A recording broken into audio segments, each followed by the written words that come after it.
Welcome to the a Traitors podcast. My name's Matthew. I'm a writer working in TV development, and I am a 100% faithful fan of the multi-award winning hit TV competition series, The Traitors. This podcast features deep dives into every episode of the show, as well as interviews with contestants. And this is season 7 of the podcast, dedicated to series 2 of The Traitors UK. On every edition of The Trader, I'll be joined by a special co-host who'll help me break down an episode of the TV programme, hopefully have some laughs, and maybe even betray me. In fact, I am so eager to talk to my guest today that I am skipping the entire TT News segment for now, just so that our conversation can begin a little bit sooner. Let's meet her.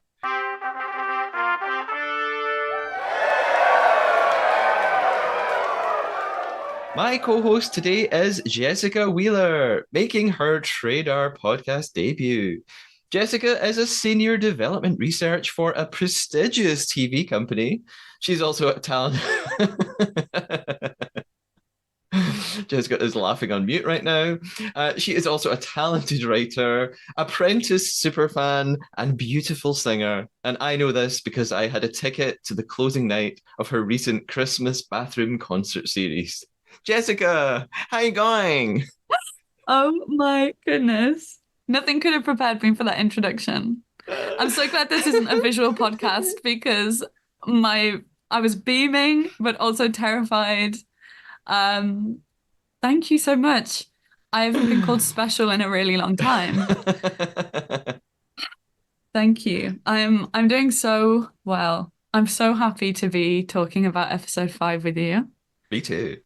I've been thinking back about series 1, and I do believe like it was around 4 and 5 when things really kicked off. Yeah. And happy to say that episode 5 didn't disappoint for me.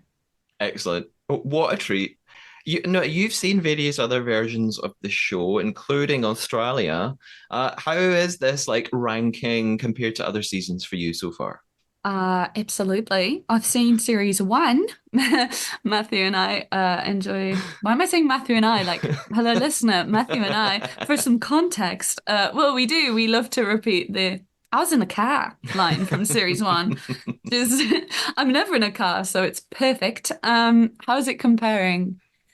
Uh, it's great. I think what's so special about the Traitors is you can never know the rules because every new series as soon as you think something's predictable or expected, people won't do that because they become like these signs of being a traitor and da da da. So Yeah. so yeah, it's got its own rules and I'm always going to watch, even just anthropologically from that perspective. It's always a good show. Yeah. Are you in the Diane is an icon camp or the Diane must go camp? I think this is harsh. Maybe like Amanda from series 1 set the bar too high for like brunettes of I don't want to say they're the same age. I can't remember how old either of them are, but like mother. People like want mother and Mother, like literal mother, or no, mother I'm as in talking she's it. mothering? Yeah, as in she ate, mother ate, like that. Yeah, people want that and they're like, she's not Amanda. And I'm like, no, she's her own thing. But what we can say about Diane is that she knows how to go to the gym. That woman, Yeah. she's She enjoys impressive. she enjoys a lunge. She, I mean, not to rush ahead, but when they were doing the challenge today, I was like, I hope I am as fit as Diane is in my Yeah. future or now. I would enjoy that now. Yeah, I would watch her workout DVD. Not in a weird, creepy way, just in like she could show me a thing or two. It still sounds creepy. It sounds Okay. creepy, I'm but sorry. don't. There was a time culturally where you would have been fine. We're Yeah. just not there anymore. Now, before I introduce the game that we'll be playing throughout the podcast, I want to get a sense of how good a liar Jessica might. Now, I know Jessica quite well already, but Jessica, can you tell me what is your biggest betrayal? This could be the funniest, silliest, wildest, most shocking, or most ridiculous fib you ever told.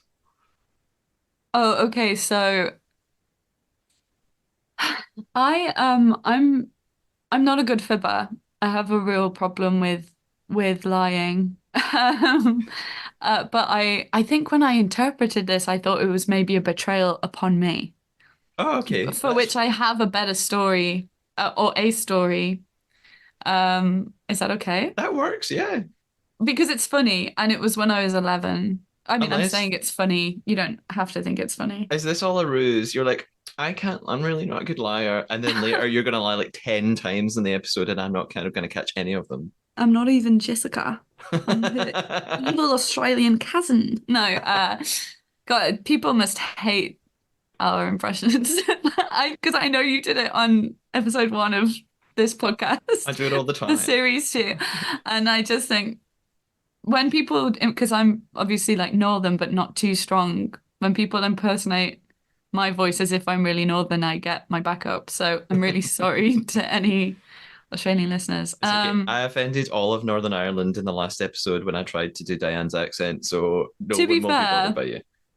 we our colleague is from Northern Ireland, Yeah. and so you have an ear for it Mhm. at least. Sure, let's go with that. So your biggest betrayal. Okay, yeah, so I mean in terms of if I'd betrayed, I would say it was like probably very low-key stealing when I was a teenager, but that's just not fun. That's just not fun. I was just experimenting. And I don't want to talk about me stealing from a shop when I was a kid on the podcast.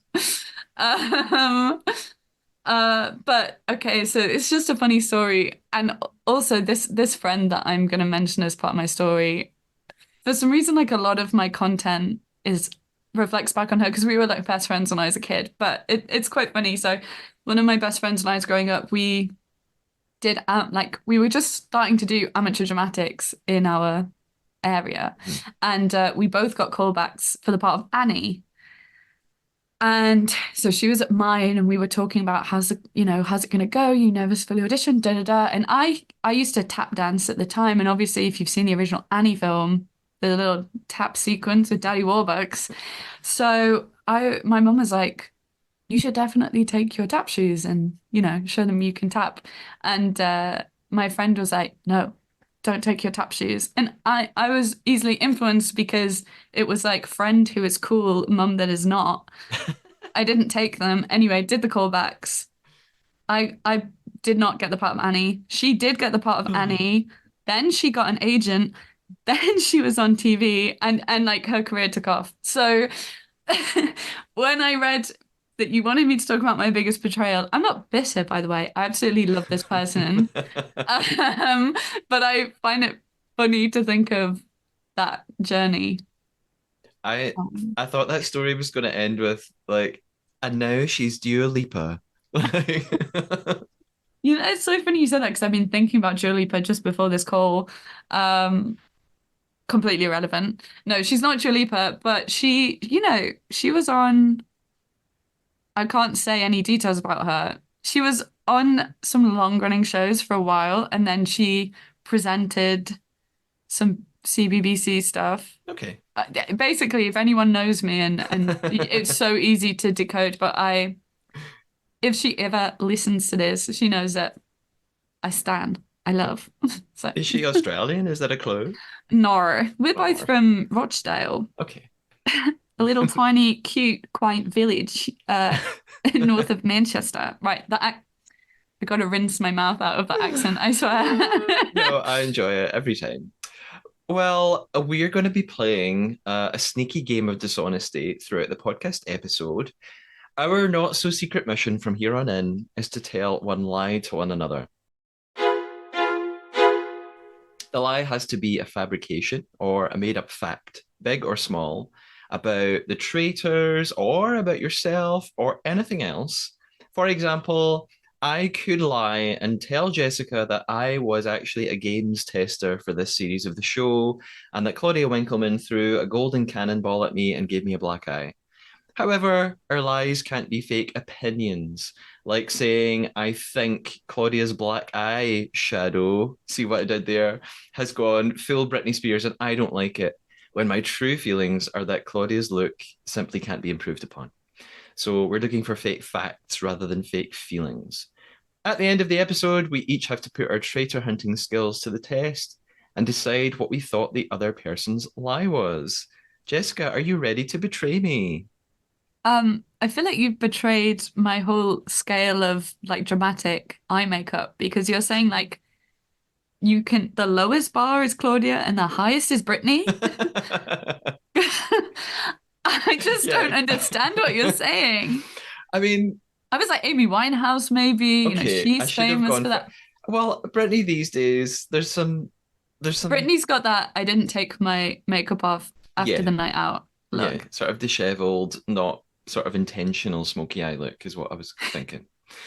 Uh well, in that case, our game I'm now ready to play. Sorry, I should have said I'm ready to play, but like I said, I'm a terrible liar.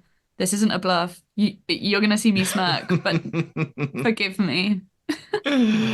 we'll see how it goes. Our game begins now, and we're ready to dive into episode 5 of the Traitors UK Series 2.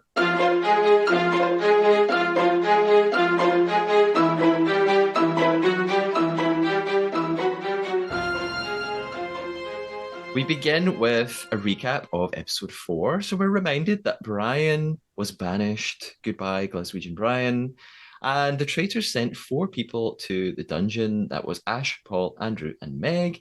Andrew was saved kind of unexpectedly in the mission.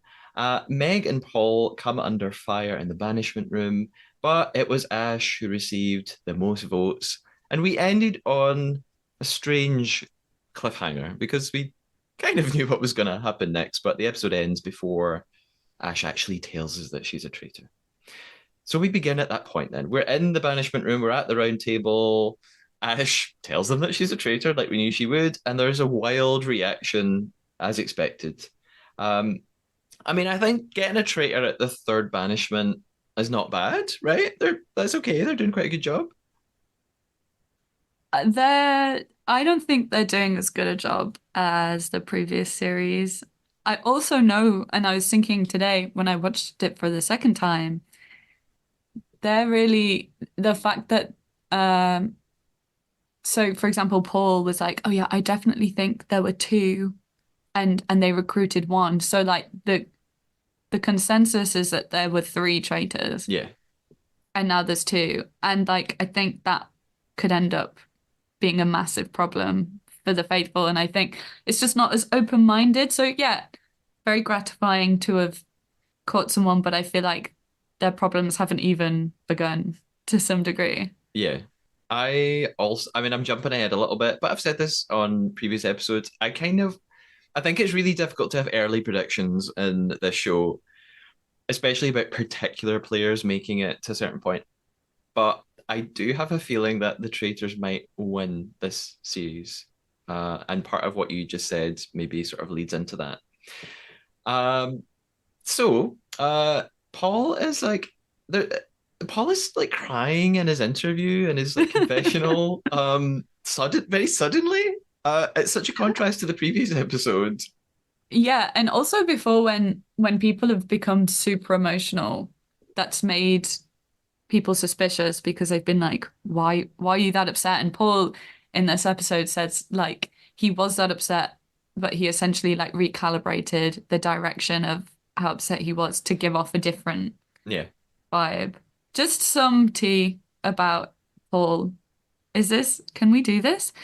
I feel like anyone who's really researching the show would know that like he features on the Chatterbix podcast quite a lot with the one with Joe Wilkinson and David Earl, right? Yeah, So yeah, yeah. he's sort of been geared up by these two like successful comedians. I've said you should do it. And when I learnt this, that's put a lot of him into context for me. Like he actually knows how to perform, but also still be himself. And he worries me so.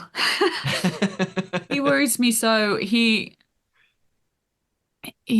definitely feels like the or they're painting him, because you have to remember when you watch Traitors, and it's Studio Lambert doing a brilliant job. It is so crafted. It is so heavily put together Mhm.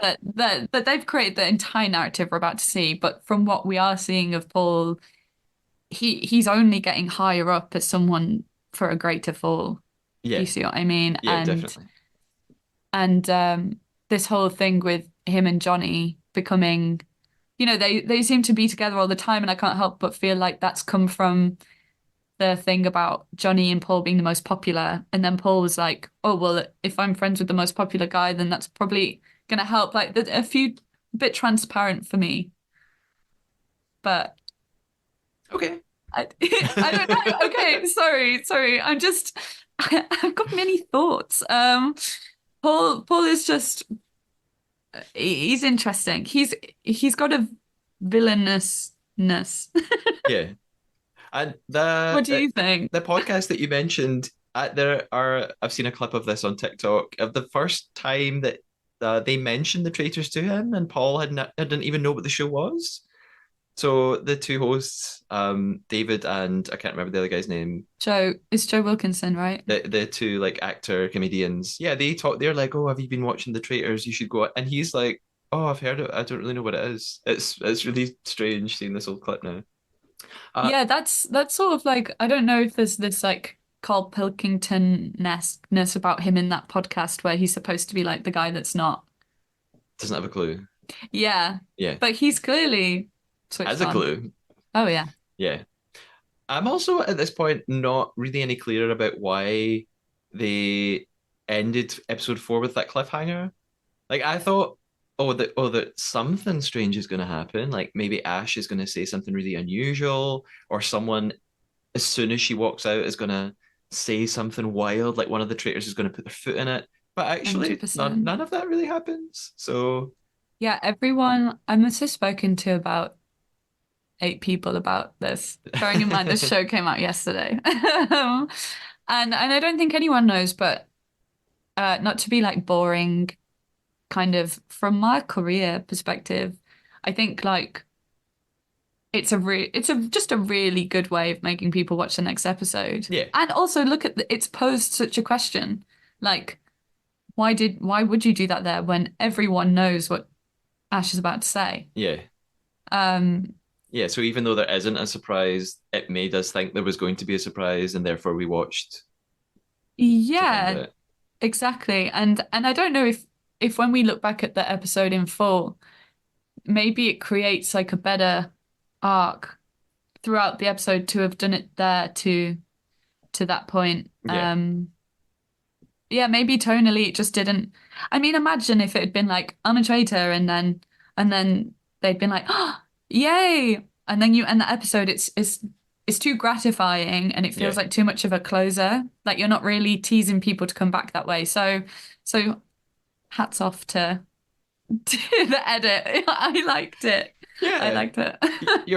They've got to end with something Mm. exciting. I normal like most of the time it's the traitors and traitors tower talking about who they're going to murder next. And yeah, they could have just gone ahead to that, but Also, they know who as Claudia kindly let us know, that what was brilliant there about that was was the explanations of because this has happened, that means this will happen. yeah, So you couldn't even go to the tower because there was no suspense to be had there. exactly. Yeah, And if you tried to put all of that content in at the end of that episode, what are you leading into then? So yeah, I totally see why that decision was made. yeah.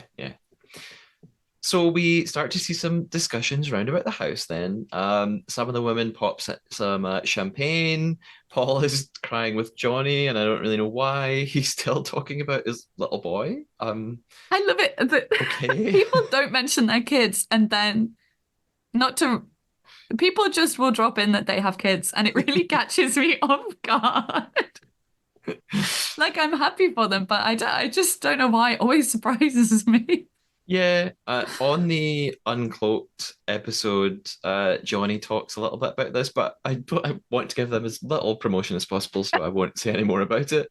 He Paul says that he says in his interview that these are genuine emotions, but he's just reshaping them. And I get what he means. He's like, I was actually upset. I just pretended I was upset for a kind of slightly different reason. He's done a Tracy Beaker. He said it's his allergies. I think, like, I mean, I said this to you in person, like the kind of American Psycho nature of Paul. Like, he's like, I am simply not there. Like, like I do like him a lot.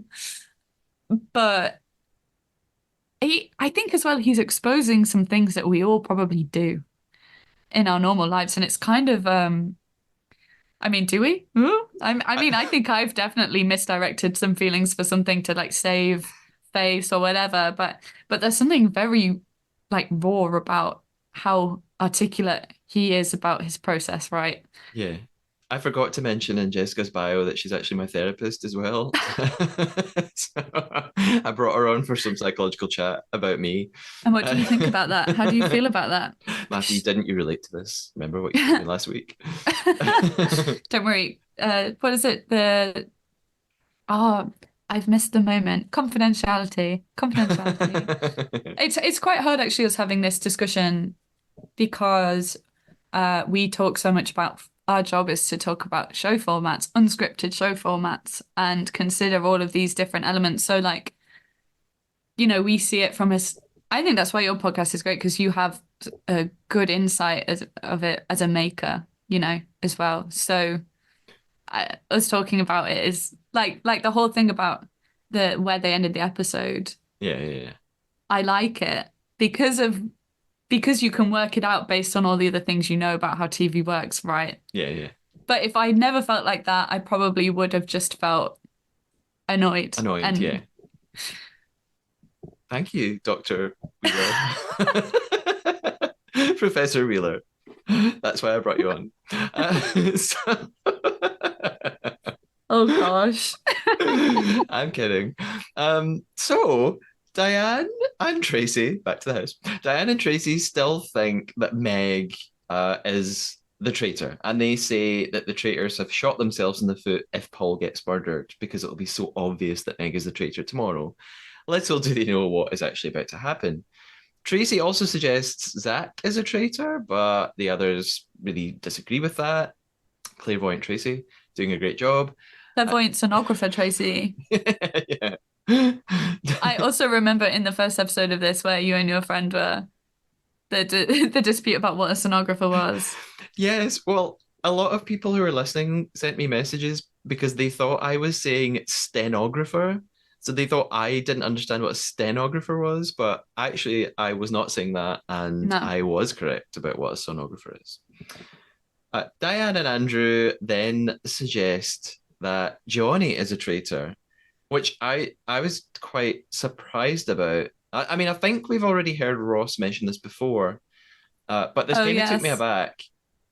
And Yeah. Diane, in fact, we have because Diane then says, "Oh, actually, Ross thinks the same." And again, like The this, bloodlines are showing, guys. yeah, I was like, you're letting it slip, guys. There's something something so naughty about their relationship, which is probably the most indecent thing I'll say on the whole podcast. But there's something like really like cheeky about the way that they communicate and their intimacy. Like there was a bit where they were talking privately, and I think it was Charlie like spotted them in the kitchen and was like, "What are you guys doing?" Was Mhm. it was it Charlie? And they're like, "Oh, like da da da, just talking about this." But I think they're gonna some questions might be asked eventually if they continue Yeah. down that trajectory. Oh, I'm really looking forward to. I think I don't know if it will come I out. don't think I it'll mean, come out. I don't think it'll come out. I think one of them will go. I yeah, don't think it'll come out.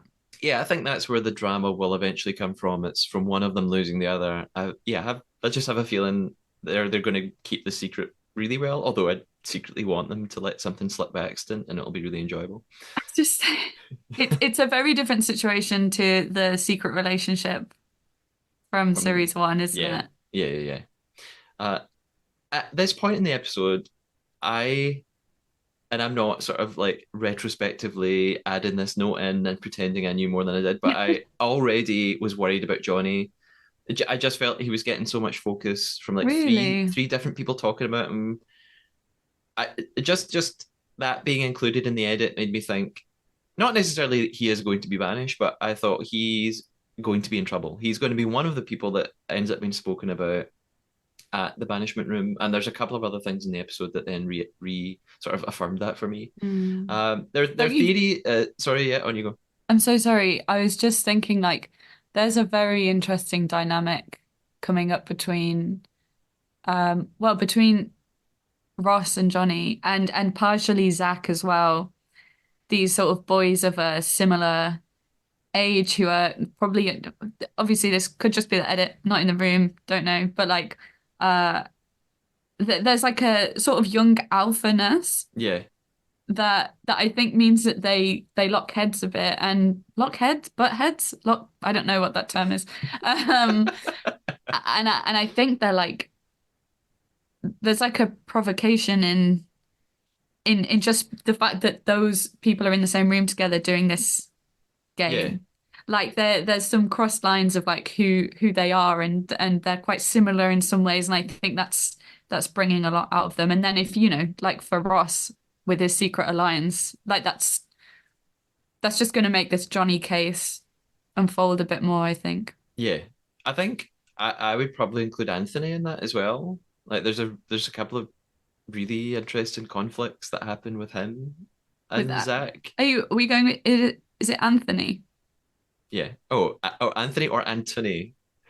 I don't Yeah, know. I thought like this is not from the start of the episode, which we're currently talking about, but this is a moment from the end when someone votes for him and calls him Ant. Ant. And I was Yeah. like, that is Mm, mean. That's actually mean that you've done that. Like, you secretly hate this man.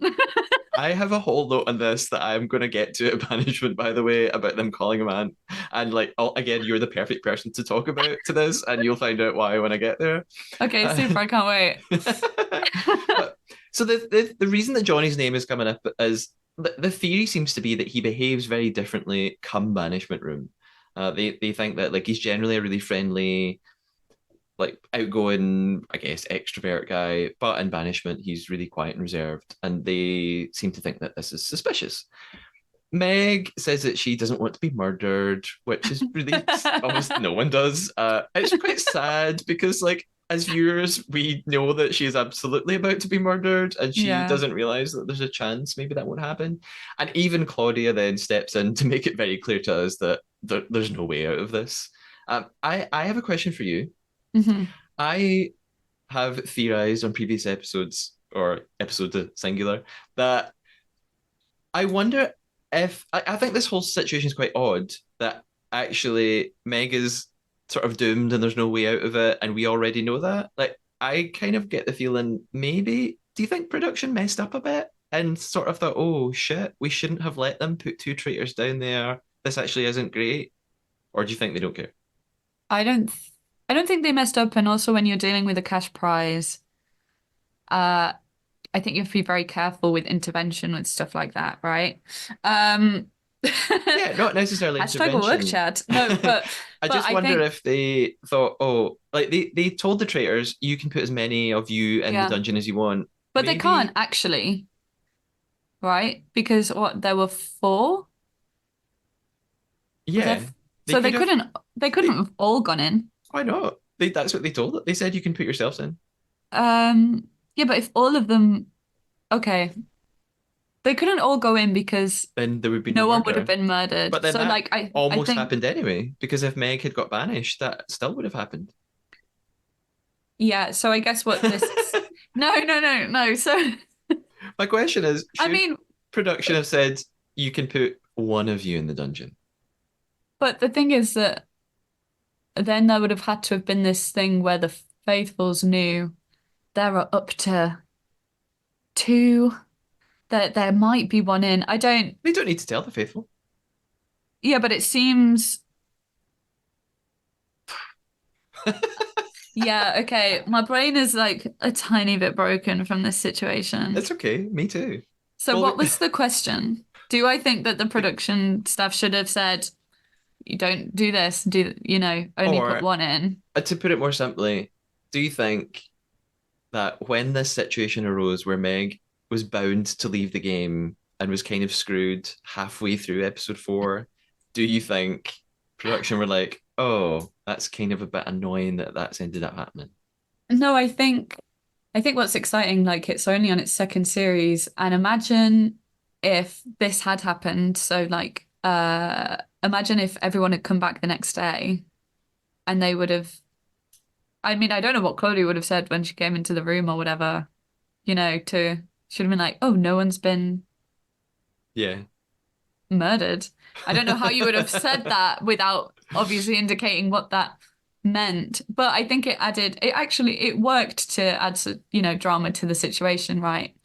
The idea that That that could two happen. people could have come back. And I think as a viewer, you're excited to imagine the possibility that everyone's going to come back and that's going to show Yeah. to everyone.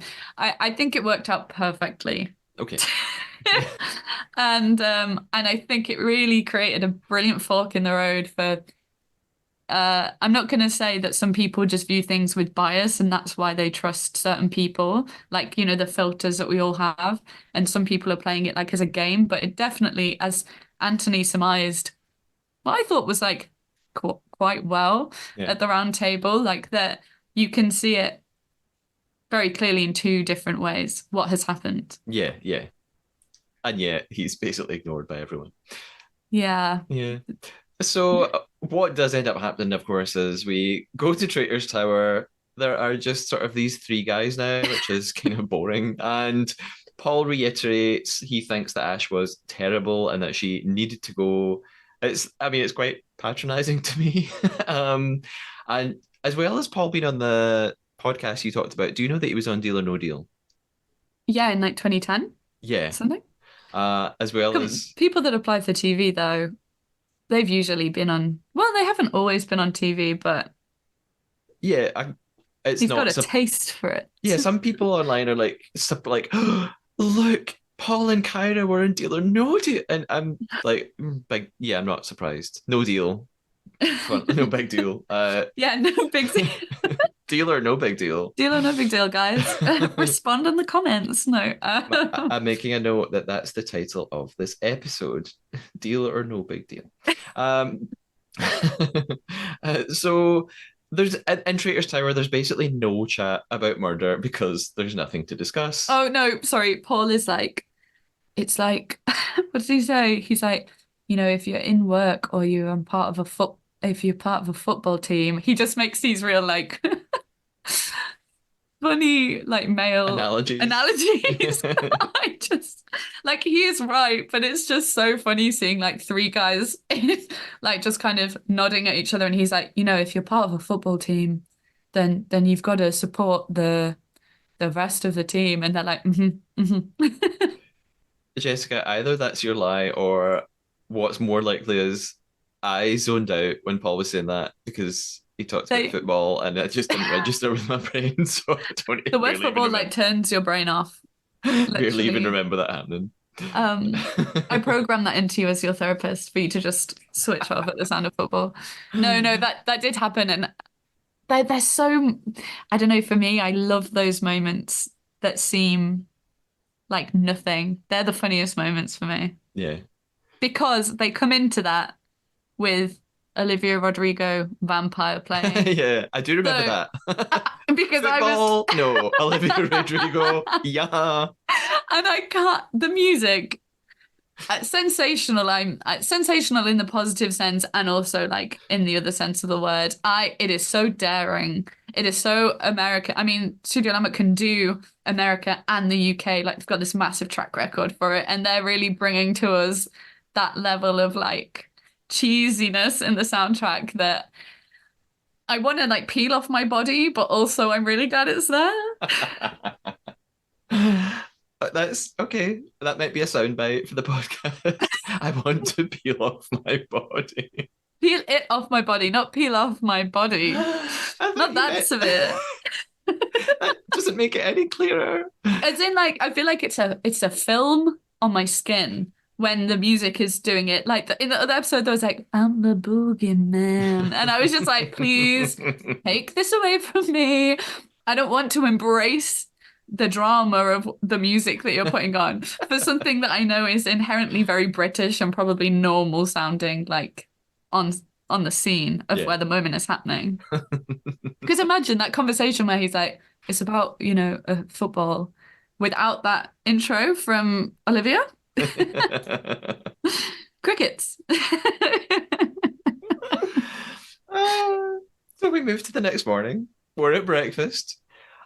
Even all the faithful know that really they're just waiting for one of two people. It's either going to be Mhm. Paul or Meg who appear. Mhm. Evie is really happy about first dibs on breakfast. Oh, I meant Anthony. Evie before when I said Charlie. I meant Evie. Okay. Uh, Sorry. I'm so glad you clarified. Anthony and Tracy. I think I did. I'm really bad for going through things in my head. And that wasn't my lie. You carry on. I'm going to be quiet now. Anthony and Tracy are on a high about catching a traitor last night, as are most of the cast. Andrew is doing a lot of talking, I notice. I think he's been given a real confidence boost by being saved, which in turn might not be good for him, but I think he's okay for now. Tracy says something quite interesting, actually, that I think she shows that I think shows she does understand the game fairly well because she says Paul's never going to get banished because he's so popular. So the traitors will have to murder him. It's the only way to get rid of him. So the fact that she's just sort of aware of that, I thought, okay, like that's smart. That they've realized that traitors have to figure out how to get rid of people whatever way they Yeah. can. And if someone's too popular and isn't going to get banished, they're going to have to do that through murder. Yeah. No one in this game isn't smart. It's just, are they functioning on like A level interpretations, B level interpretations, or C level? Because people like Anthony are like on C level, which I mean is like three steps ahead when they're Yeah. like chess coach mind, like that this or this and this could mean this. Yeah. Tracy is, she's on that next level, but she's not actioning. Like following through on it. Yeah, Yeah, which because we she see a lot of in this episode, to be fair. yeah, like the logical next step is for her to then when Paul appears go, "Oh, okay, this means something that we should act." But Yeah. she doesn't. So Yeah, and I think there's probably part of her is a bit self-conscious, really, of her sonography. the sonography. Yeah. I think it's a tough one because like obviously if you put a clairvoyant into the series, there's immediate expectations. And when she did the whole thing with Anthony and she I like her so much, but what maybe there was more to that conversation, but saying that something happened when you were a child that made you who you were, it does not feel to me like an act of divination. So Dr. Wheeler, are you saying that everyone's childhood affects them as an adult? I want to go on a record and say I do. I do. It's Also, groundbreaking. Anthony's an Aries through and through, like me. She'll already know that, and so will Anthony can identify those factors.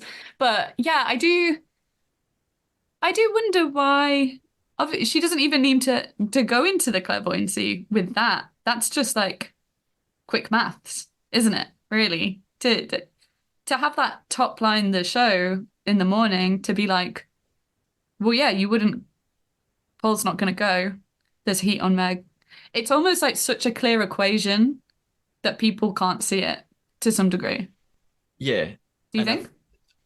I think that in different versions of the show that I've seen, this happen. Sometimes there are incredibly obvious sort of explanations for things, but in the pressure environment of the show, people just make up crazy things. Like people 100%. convince I'm, themselves of wild theories rather than just go with the obvious, or they miss the obvious because they're yeah. there for so long and they just can't stop thinking 24/7 about it, and they actually Also, then go yeah. astray. We also have seen, I think they showcased it a lot in the first few episodes because it's all on tape. So, for example, when we hear like Zach saying, oh, it's the Last Supper, And Yeah, yeah, then that gets reiterated as he said it's my last supper, or the thing about like, oh, I'm gonna sleep, whoever's got that's gonna sleep well tonight. And then they're like, he said he's gonna sleep really well tonight. Like they're showing us the drama of that miscommunication. yeah. But obviously, when you're there, people, yeah, is it sort of like the Salem witch trials? Like, do people just imagine or hear what they want to hear or forget? Or, yeah, Yeah, it's very like interesting. yeah, so much of the Traitors is the Crucible. It's people like going And wild. who is John Proctor? John is Who is Paul. Elizabeth Warren? Abigail Warren? Oh, Claudia is Tituba. I don't know how that works. Anyway, to English lit chat. So you mentioned Zach a moment ago. Let's go back there. Zach says He so looks after. like a very famous food blogger as well. Oh yeah, you mentioned this to me. Um, Yeah. I don't know who this is, but I I think, is it called Food Wars? They compare like American fast food chains, what's available on a fast food chain in America compared to like the UK, and they just look so similar. I had to like Reddit, Redditize the situation. I had yeah, to ask the people, and and it's not him. it's not him. It's not him. Uh, Zach has this theory about Paul. He's like actually figuring it out. Like he's taking the next step ahead of Tracy, and he Mm. says if Paul comes in, he's a traitor. But then Andrew's beside him, just going, nah. Like, it's so annoying. And the show seeing people vehemently defend others when no one knows the truth except from the traitors. Like the faithful truly Mm. don't really ever know anything, but behave as if they do. It reminds me so much of Hannah on series one. Like she constantly defended Wilf. Like she said things like, I trust him with my life. And of Mm. course she's like utterly wrong, but it's again, it's just amazing what people can really convince themselves on. Someone is doing that to Harry at the minute as well. Charlie, I think, is doing that. Actually, maybe I did mean Charlie before. This whole, I'm so sorry. Charlie has said like, there's no way it's Harry. Like she's just like, don't let the traitors stop you from saying what you think, Harry. Yeah, Like she's completely caught, so it wouldn't surprise me if she makes it through. yeah, Yeah, one of those situations. I think with Andrew, and I really like him. I really like him. I think maybe he wasn't, from what we've seen of events, um, maybe he wasn't that confident and he wasn't as involved, and now he is. He's sort of a few steps behind in terms of playing the game because now he knows people like him. He's more willing to like participate, but he's not in gameplay yeah, mode. yeah. And the weird thing about the show is I feel like actually sometimes those are the people that get to the end in a really weird way. Actually, sometimes Yeah. people who win other versions of the show didn't actually have a clue what was going on the whole time and just got lucky in a Yeah. way. Like sometimes actually being great at the game, Like Meryl, it's I for example. if you want to throw out that example, it's on No, I you. don't actually know. She might have had a game plan that we just didn't see. And Mhm. maybe the way that we were shown, I keep saying it like as in remember the way that we're shown the situation. It's like, but from what it came across like on screen, and that can be summed up like in the voting at the towards the end of series one. Yeah. To sum up, you hate Meryl. So No. Next question. I don't. I like anyone who's brave enough to go on TV, any like unscripted reality TV show, I'm admirable of yeah, because it's terrifying to put yourself out there like that. yeah, definitely. So at breakfast, of course, we know what's going to happen. Paul walks in, everyone is shocked and confused. I'm like hoping as a viewer that this spells out the end for Paul, but kind of in my head, no, it probably won't yet. Zach, Jazz, Tracy, and Charlotte. I get the impression for a moment they like get it. Like I thought that they had looks on their faces that suggested, oh, this clarifies something for us. I mean, again, as the episode goes on, I'm completely proven wrong, but there's a flashback to Meg receiving her letter telling her that she'd been murdered. She takes it pretty well. Although I think totally misunderstands why she's been murdered. She thinks Don't. This is so. No, I can't. It is she, so sweet. And then yeah. she's like, I think I'm just too I'm just observant. too observant, guys. Yeah, I just wrote no hun. So No, it's she it's I get incredibly adorable in the yeah. A she was that's not A she wasn't that observant probably, and B she was killed because they had no option but to do it. But she's not to know this, so bless. I mean, yeah, let's just hypothetically, if you'd been,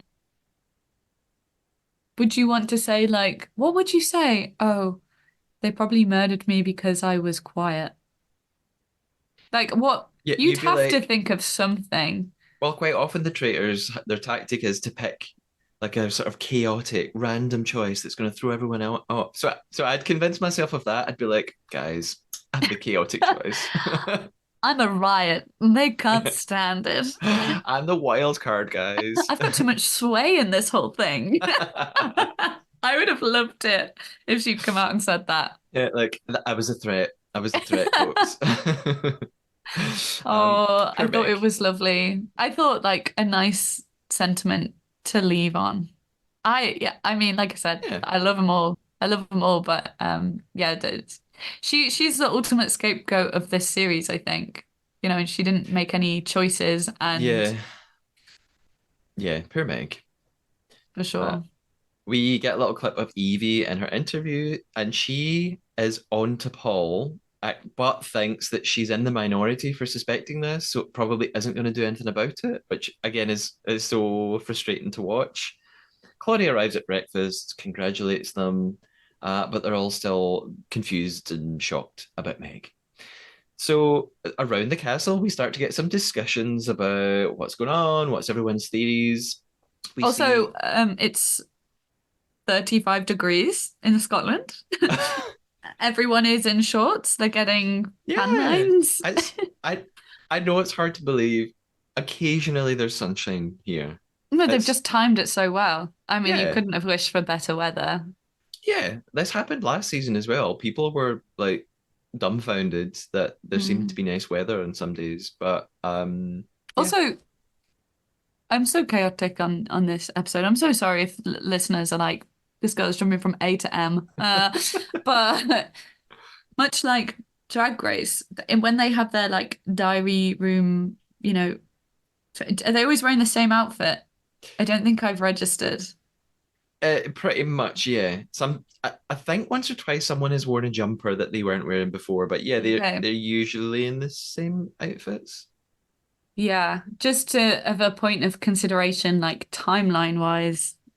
I mean, I gotta stop doing this because it's just they've shown it all to us in the times that they've shown it to us. But it is funny to hear so many people be suspicious of Paul and for things to play out the way that they have. Yeah, yeah. So yeah, you saying that they could have taken those little sound bites from any point in the series and put it in here to make a nice little narrative. Yeah, just a slightly different time, which you know is no, I'm not. It's not shocking. Yeah, yeah.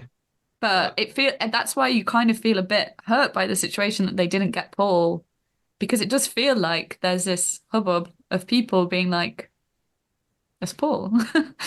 yeah, and then for now it doesn't lead Yeah. anywhere.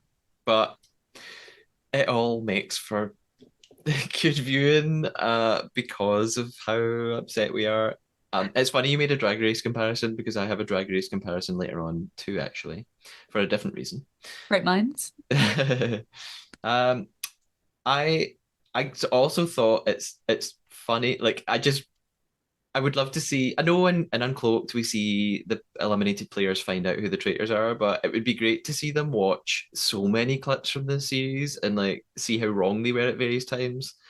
Like Charlotte has this little clip in an interview where she says, I'm more than happy that the lovely Paul is with us because he's bloody brilliant." And I just think, oh, I wish I could see you then go back and watch the show and realize how wrong you were. I mean, not that he's not Yeah. brilliant. I'm not saying that, but that Charlotte's a very interesting one for me.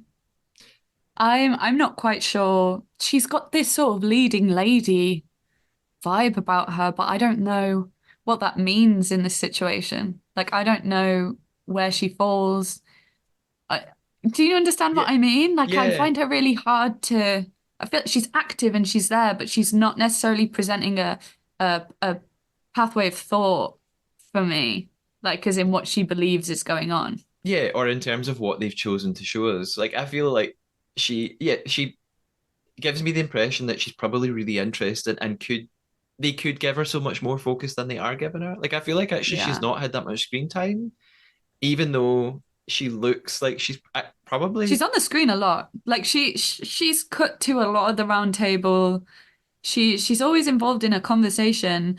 Can I also can I say at this point as well? Is this bad? Why are they for her like why is she in the bath? Why why is she why have they put her in the bath? Like everyone's kind of doing their thing, you know. I'll knit with my eyes closed. I'm gonna look at my gemstone. I'm gonna wash. I don't It- know. I feel a little bit icky about it. um I don't know if you remember Ryan from season one. He was quite a quiet guy who got banished even though he was a faithful. He just tweeted about this I think today, and someone asked like about this very thing, like, hey, did you get to pick what your scenes were? And he says they got asked what would you like to do, and his was just that he was in pajamas, like I don't reading or something. But he says that yeah, they came and asked what do you want to do? What do you think would Yeah. be fun? And they had like a fair bit of freedom about it. But so I guess Yeah. Charlotte was like, I want to be in the bath. Bathtub, baby. Bathing beauty on the beach. Yeah. I mean, I think Andrews is also him like working out. Yes. It is funny though how much it does shape there is a relationship between like the way you view people and those clips. Do you know what I mean? Like to some degree. Yeah. But if Yeah, they're in they control of it as well, it's an interesting it's almost Cluedo-like to me. that's exactly Like, what I was gonna say. It's like they need to create a character like in Cluedo so that yeah. you remember them in a particular way. But how am I supposed to be remembering Charlotte? As a temptress siren, I don't know. Well, that's I think that's what's very interesting is like it's kind of old school, her characterization, should I say? Because Yeah, she's great, but it does seem like there's a lot of screen time for someone that isn't necessarily doing directing. much. Yeah. Yeah. Okay. I'm sorry. But I like her. I'm gonna say that about everyone. Yeah, I do too. Um, Speaking of people I definitely really like, Paul is having to convince everyone that Meg's murder and him being saved is actually part of some like massive strategy, and that the traitors are bluffing them all, and there's some sort of chess play going on behind the scenes. Paul and some of the boys have a chat, and Paul brings up Zach's name, and one or two of the others agree that they're also suspicious of Zach.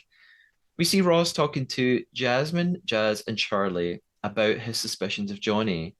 And this is another point where again I was immediately like, and I've only watched the episode once. I just watched it in great detail, but I was and I didn't know what was going to happen, but I was very worried about Johnny at this point. I get just Mm, the fact that we had another scene of people talking about how they were suspicious of him. I thought, well, they've done it twice now, and we're hmm like 10, 15, 20 minutes into the episode.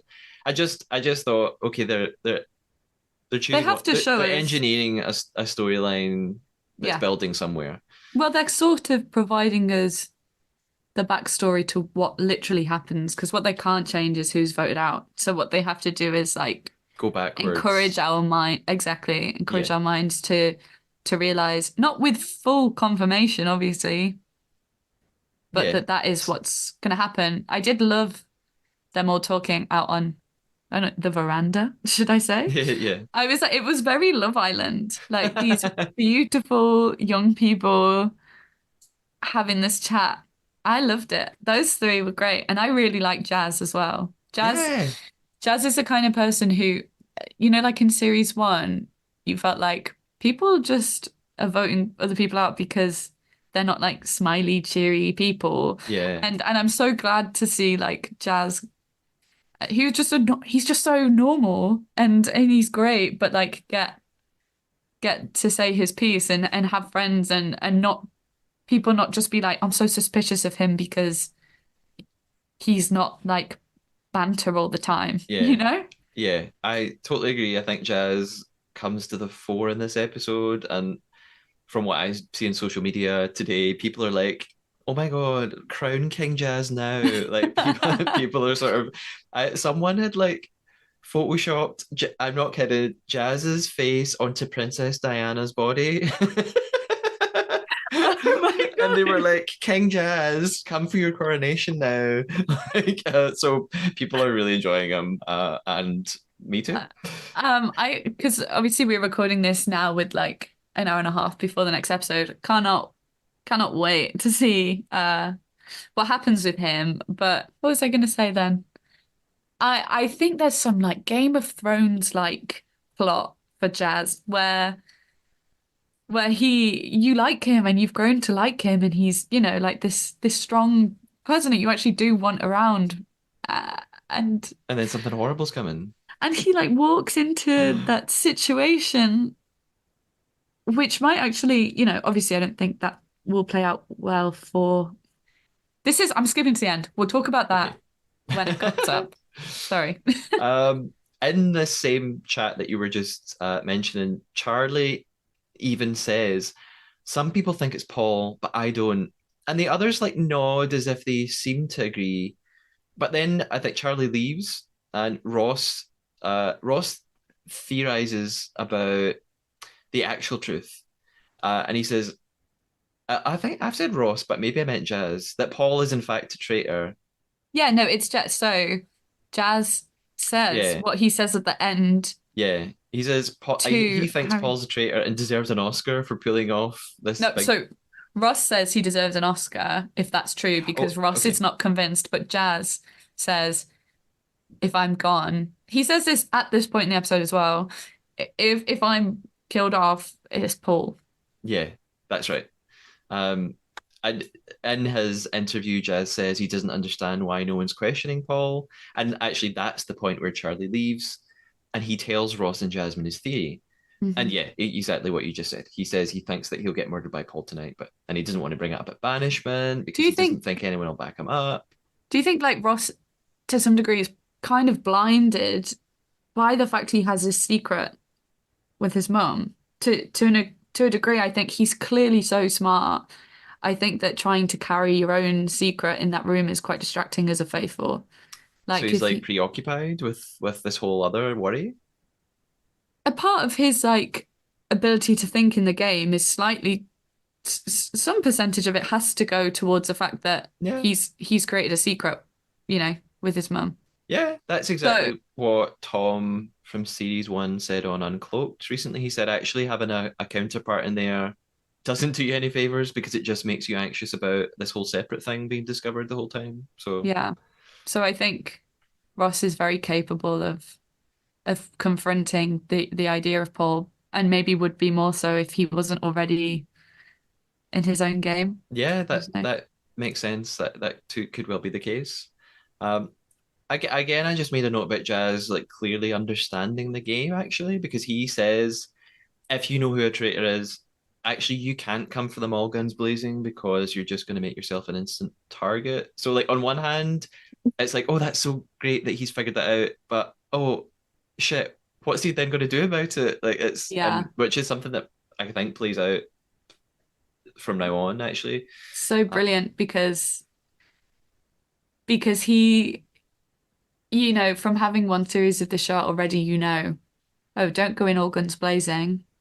So he chooses like the second option, which now we've learned is also just not the good option. Like realistically, the people that are going to do, like we've already said, the people who are pally pally with the traitors, or they'll probably make it the furthest. So if yeah, you think someone's a traitor, you've got to support befriend them them. Yeah, yeah, 100%. definitely. And then when it's like the fire moment, you're out. You're gone. Back in the house, then Ross and Diane are talking about Johnny again to various others. and they're saying this in front of Paul and Harry. And I get this is a point where I thought they're gonna catch on and use it to their advantage. And Harry says that he feels bad about the thought of having to betray Johnny because they are both like members of the military and they have this connection. He actually says they have a brotherhood. Yeah, I just think, oh, this is truly foreshadowing something bad to come for Yeah. Johnny. And I think that was really sincere. And I think Yeah, they could have picked a clip of Johnny where he wasn't looking so much like a 70s cop, just to like because he's funny in those glasses. I mean, I think he's a beautiful boy. I mean, I yeah. think, but when they like switch back to him in the sun with his glasses and his mustache, I am a bit like, yeah, that's quite funny actually. Like, yeah, maybe it is Johnny. Let's just enjoy that. But I think that yeah, his Harry's feelings towards Johnny, that's why that's a really good casting decision because I reckon that's so ingrained in Yeah, him and his upbringing. Like was he in that army?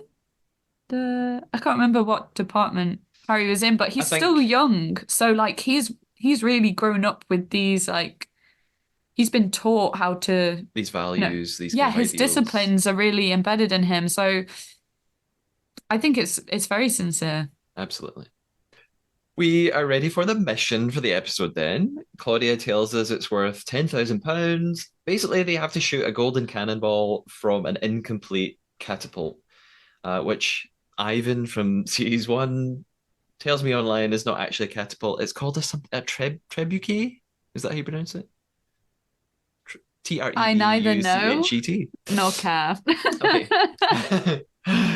They have to pick up pieces of the catapult or insert correct name along a trek and carry them to the site. They've got 90 minutes, and there will be one shield up for grabs from someone. So, Why has it gone down to one? Have we really lost that many people? Interesting. um, yeah, I guess numbers. I guess it just makes it more competitive. Like it's more exciting if it's No not one just like really, there was no suspicion around the people who went for them though. yeah, it just didn't really play out like that this time. No one really No. seemed to care. Uh, Also, like, I'm not a negative Nelly. I think it's clever. I don't think much of the challenges. Um, I think that's the general consensus but that no one cares. but but when you bear in mind, this is on the BBC and they don't have ad breaks, you do need a little You need window of something has time to happen. to just have a chat where you're not really going to miss anything huge. Yeah, and I think it can't just. I mean, I wouldn't care, but it probably can't just be like straight reality. It can't just be Big Brother. It can't just be people talking in a house all day. They need a thing to do, and it probably is quite BBC to have like a challenge, solve the puzzle. Like they have to physically Yeah, I do mean, you got to build something. the cash up. I suppose that's part of it, Yeah, even though the money is so irrelevant. I feel like at this point in the show and the series, like I don't when they were like it's on 42,000, I was like I don't think anyone's even thinking about that too yeah. much. Um, Yeah, and I mean, I'm jumping ahead a little bit, but one of my notes was that so far the missions are generally quite physical, apart from the bird call task, maybe.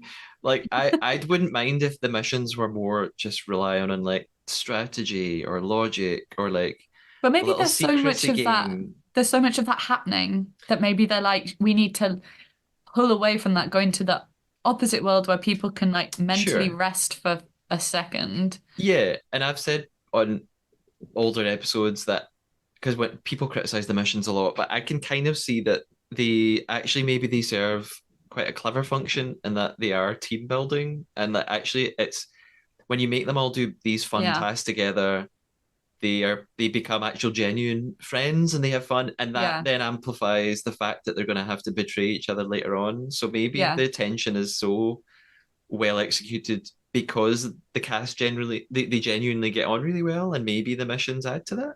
You're totally right. And I think even, should the challenges go further with creating those bonds between people, even like particular people. Do you know what I mean? Like I feel like if you really wanted to make those challenges like more impactful. It could, you know, you're saying about the team building, it could really like connect you to someone, do a challenge that really makes you feel connected to like a few other players. Maybe that's what they're going for, and it is happening. Yeah, But maybe you could work out more. Yeah, they're totally necessary, and I mean, yeah, you have to have them. You have to have them. yeah. Uh, my next note, my next sentence in my notes is the mission happens. Tracy, a few things that stood out to me. I mean, I don't really care about the physical aspects of the challenge itself, but some interesting things happen in terms of the way people interact with each other.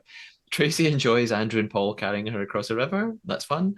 Charlie tells us that she's wearing a hearing aid. I didn't know that before, and she finds various situations quite difficult to keep up with. So we're finding out a little bit more about her there, which is nice. Yeah. Um, Johnny, I get this is also just like Johnny sends all, carries the biggest thing on his own.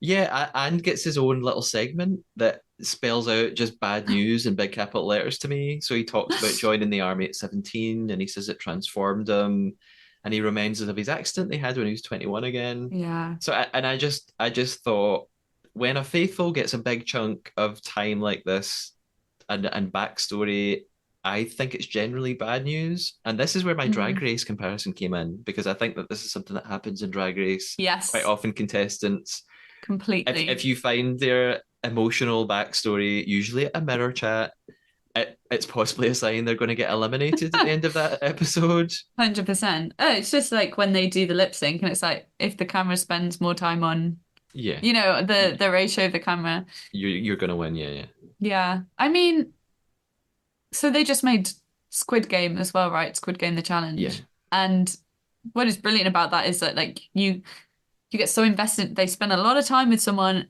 and then They cut them.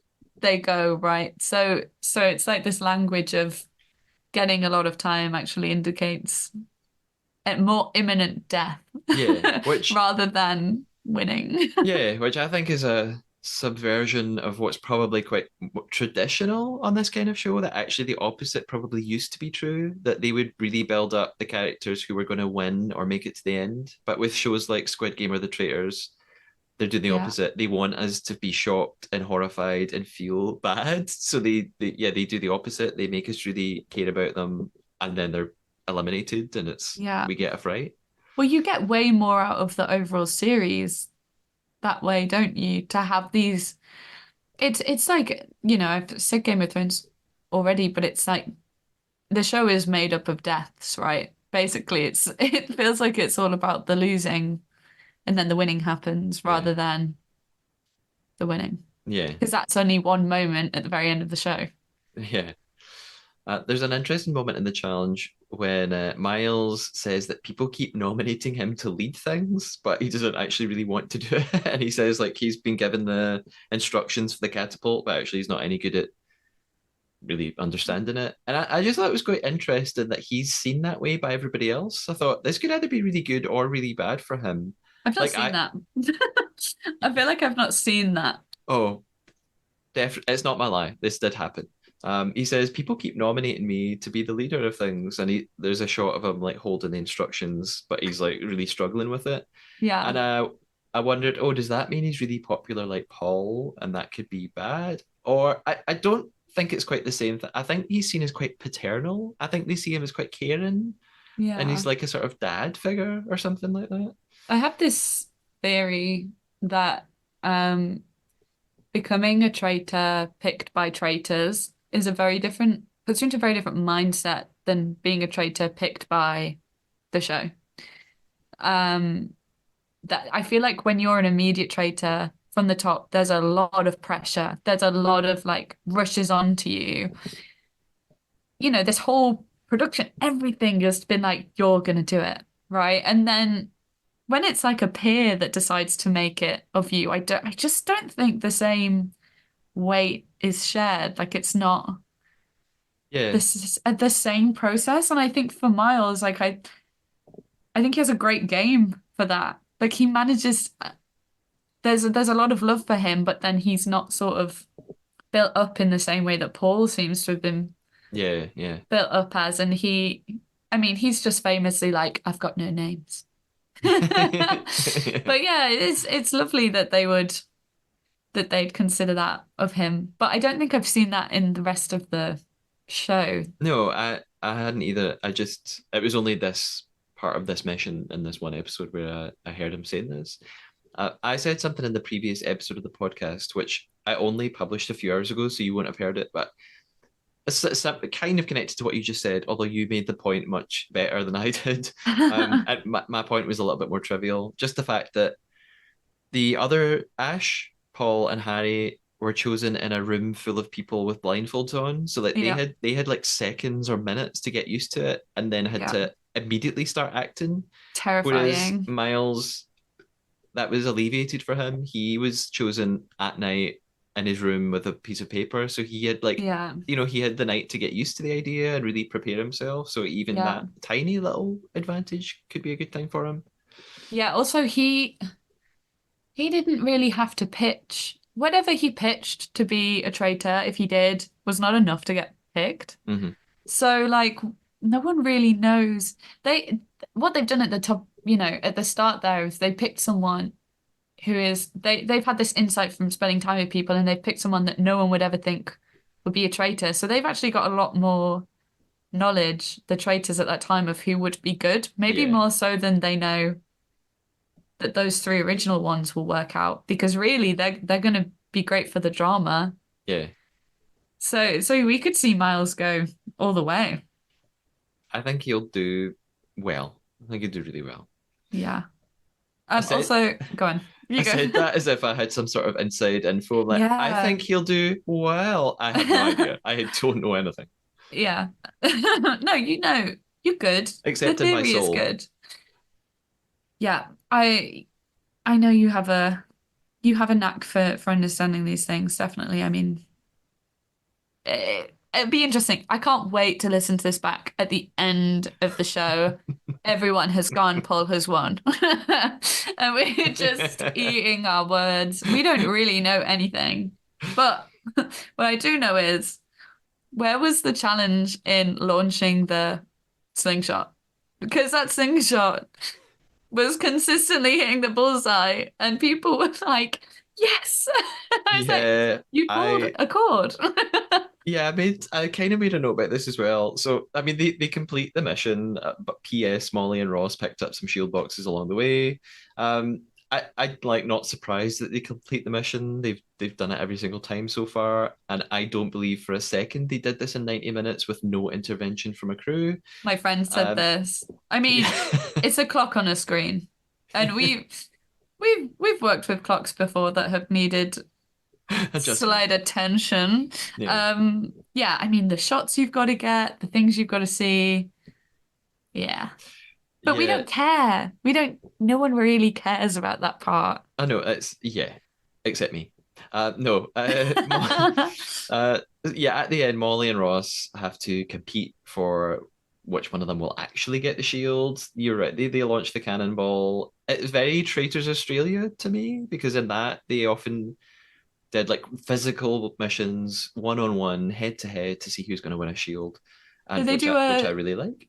you thinking of the shooting one? Yeah, they've got shooting Yeah. bow and arrow things, crossbow things in both seasons of Australia. Yeah. I've not seen the second one because that's not an iPlayer, is it? No, No. nor it's No. I recommend it. I think you'd like it. Um, I and they love have the some axe Australian throwing one. in that one as well, I which also love is the host. hilarious. Oh, Lovely. Roger. Oh yeah, Yeah. Roger. Roger's No, that was great. terrible. Ignore that. Roger. Roger.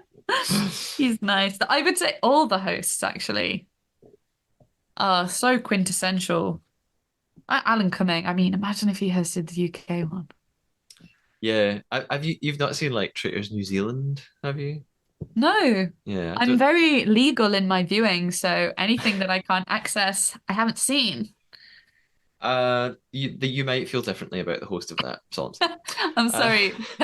Cut. Um. Anyway, at the end of the mission, Ross wins the shield. Hooray! And there's Uh, no suspicion. No suspicion no, about Molly, no no. suspicion about Ross. Yeah. Diane obviously has to like not get too proud or anything. I just like thought, can you imagine her being like, "That's my boy right there," like That's my boy. I'm so proud. so proud to call him I boy. don't think they have that kind of relationship. Uh, I don't think it's like that with them. I don't yeah, think she doesn't seem to even she is mother, but I don't think she seems to like mother him like that. I think she's very much like you'll be grand like on your own like this you got to yeah, make your own choices and do that. And she obviously sometimes she guides him a little bit, but yeah, she also knows she's in the game. Maybe they're a yeah. bit maybe there's I wouldn't be surprised if they are both a bit sporty. Oh, definitely. You know, like there's this slight athletic competitiveness that maybe lets them tune into the game more than Yeah, their it's relationship. it's funny you say that because actually they remind me of the mother and son on Squid In Squid Game. Game, yeah, yeah, yeah. Yeah, I feel that, but they were a bit more they're a bit more like American and like they seemed to have like some like almost Christian values in like how yeah, they were. Do you know, like it was very sweet. like a lot of the Squid Game cast, like very Christian undertone, which is absolutely fine. Oh, 100% fine, but like Handy. that it's quite like very stereotypically like sweet and that, but Yeah. they're not sweet. They're way more like English. Well, not English. UK? British? I don't know. Is which one? They're way more just like, Yeah, British, cool, Northern Ireland. more of No, our kind of UK. Oh God, parentage. I'm so Yeah, sorry. let's not. They're from the British Isles. I think that's accurate to Uh-huh. say. Uh-huh. And I liked when she called him very sneaky in the last episode. Very That's snaky. very sneaky. We go back to the house then, and we're going to see some discussions among the contestants. Lots of them are in the kitchen. And then Anthony, I referenced this earlier, right? Anthony and Zach, sorry, Anthony. I'm so sorry. That name confuses me. My dad is called Anthony, and even I swear to God, I mean, everyone just calls my dad Tony, but I, I'm going to admit right now, I'm almost 40. I don't know if my dad's name's Anthony or Anthony. Is it spelled Like, with the H? Do people care too yes. much? We don't know. Also, I think it's funny to call him Anthony, even if not just to reference Zach. Just because of Zach's decision making. Yeah. So Therefore, we should call him yeah, Anthony. I'm going to go with that. So Anthony and Zach have this like spat in the kitchen about Anthony voting for Zach in the past. And Anthony's trying to explain how he's basing his votes. But I think Zach, and I don't like hate Zach or anything, but Zach truly keeps interrupting him. Like I found it Yeah. so uncomfortable to watch. Yeah. And Anthony that they then just sort of I think they all just part ways and it's not Yeah, really that going to come room to any clears resolution. out fast. Like Yeah. that room has got about six people in it, and then Ross is talking to Anthony, and there's like two or three. Yeah. So it just ends up being Anthony and Ross. Hmm. And he highlights Paul. This is that you and again you talked about this earlier, that Anthony says, well, we kind of need to follow up on the logic here about the fact that Paul returned, and that's really strange that he arrived this morning. Shouldn't we be questioning that a bit more? Hmm. Anthony then says in his interview that basically the same thing that Jazz did earlier, that you need to time things really well, and that going hell for leather in the banishment room against a traitor is probably really dangerous, especially at this relatively early stage in the game.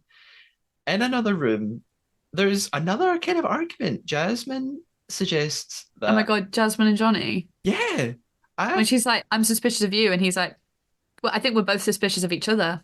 I'm it all like, became quite weird. yeah. Because, well, Jasmine says that Johnny is throwing out too many random names with poor reasons. And I just thought she was a bit unfair to him because she says he keeps interrupting her. And like, it kind of does, but one time he just literally says the word okay. And he's kind of like smile, like I feel like he's just being quite lighthearted and Mm, laughing a bit. And she's really annoyed with him. And I just mm, thought, you're making an argument where there's not really an argument. I thought she yeah, was a bit harsh with him. I agree. I think these two examples of Zach and Anthony's interaction and Johnny and Jasmine's are really interesting in terms of people who don't really by this episode they've all kind of found like places in different groups, right? And these are two examples of people that don't really know where they stand in the hierarchy near each other. And I think with Zach being like that with Anthony is like a regression of everything I've now believed that Zach is. Like I thought, oh, people are really going in on Zach and that's not fair. And then Zach being like that, I'm like, no, you're kind of doing that wind-up merchant thing that like I was very keen for you not to be, and I thought it was wrong that people were annoyed at you, but you're being that and we've forgiven you, but you are actually doing that to Anthony, and that wasn't fair. And yeah, Jasmine and Johnny, it didn't make sense to me, especially because they're also part of this slightly younger set Yeah, that I don't understand the challenge between them at all. I don't think anyone has been as sort of rude to Johnny as she was, and I wouldn't. Yeah, yeah, felt cruel. Felt like they would walk away and be like, "Well, we're not friends, so like I'm fine yeah. about it." Yeah, I mean, I guess I could just counter that or play devil's advocate and say, do you know what? Maybe that was a totally condensed 10-second version of actually what was like a 5-minute conversation. And maybe he was really yeah, being like rude or winding her up. And yeah, maybe we've got the wrong impression. I don't know. for sure. And I think both Anthony and Johnny have a seriousness, or maybe I don't think either of them are aggressive, but I think they unfortunately do come off a little bit more stern. They have more power than they appear to have more power and strength than really they do. And I think you have to look past that perception of them and listen to what they're actually saying rather than interpreting them like just from a plain. Do you know Yeah, what I mean? Like Anthony's way of speaking could definitely be interpreted wrong. yeah, And likewise of Johnny. yeah, definitely. That makes sense. We move to the round table then. Here we go. Claudia enters in another stunning outfit. She's wearing this like plum suit jacket and like a sort of peachy pinky blouse. I Mhm. don't normally go into this much detail about what Claudia's wearing, but it's just I think such a attention has been treat. paid. In the first two episodes, she was like so like belonging to the castle. Yeah. The jumper and the plaid skirt was so perfect. I wanted to buy that outfit immediately. If they did like a brand based on the show and it was just all the clothes that Claudia wears, you're getting buyers. Yeah. I don't want official merch. I want Claudia's outfits, Yeah. You please. can her stylist is on Instagram and puts up little pictures of Claudia's outfits and stuff. So uh, Perfect. Ross begins at the round table then by focusing on Johnny, which is not that surprising. He says he suspected Johnny from the get-go, and he's got a couple of reasons why. Number one, he says Ash behaved very differently in the round table compared to the rest of the time. And of course, now they know that Ash was a traitor. And he thinks Johnny's doing the same thing. He's like, you're behaving the way that Ash behaved. Hmm. His next reason is he says, you threw my name under the bus and you mentioned Jasmine. And I think what he means is like, well, you're just throwing out random names, which is Yeah, and kind then of what, Charlotte says, no, actually, he mentioned you on day two. yeah, yeah. Um, Johnny is gets quite annoyed. He basically says that Ross is contradicting himself, which I kind of think he is. Again, yeah, Ross says your personality's changed. I think you're acting really differently in this room. Johnny counters that and says, "Well, of course it has. I'm trying to find a traitor, and I actually find this really hard, and I'm finding it hard to accuse people, so I don't really feel comfortable in here."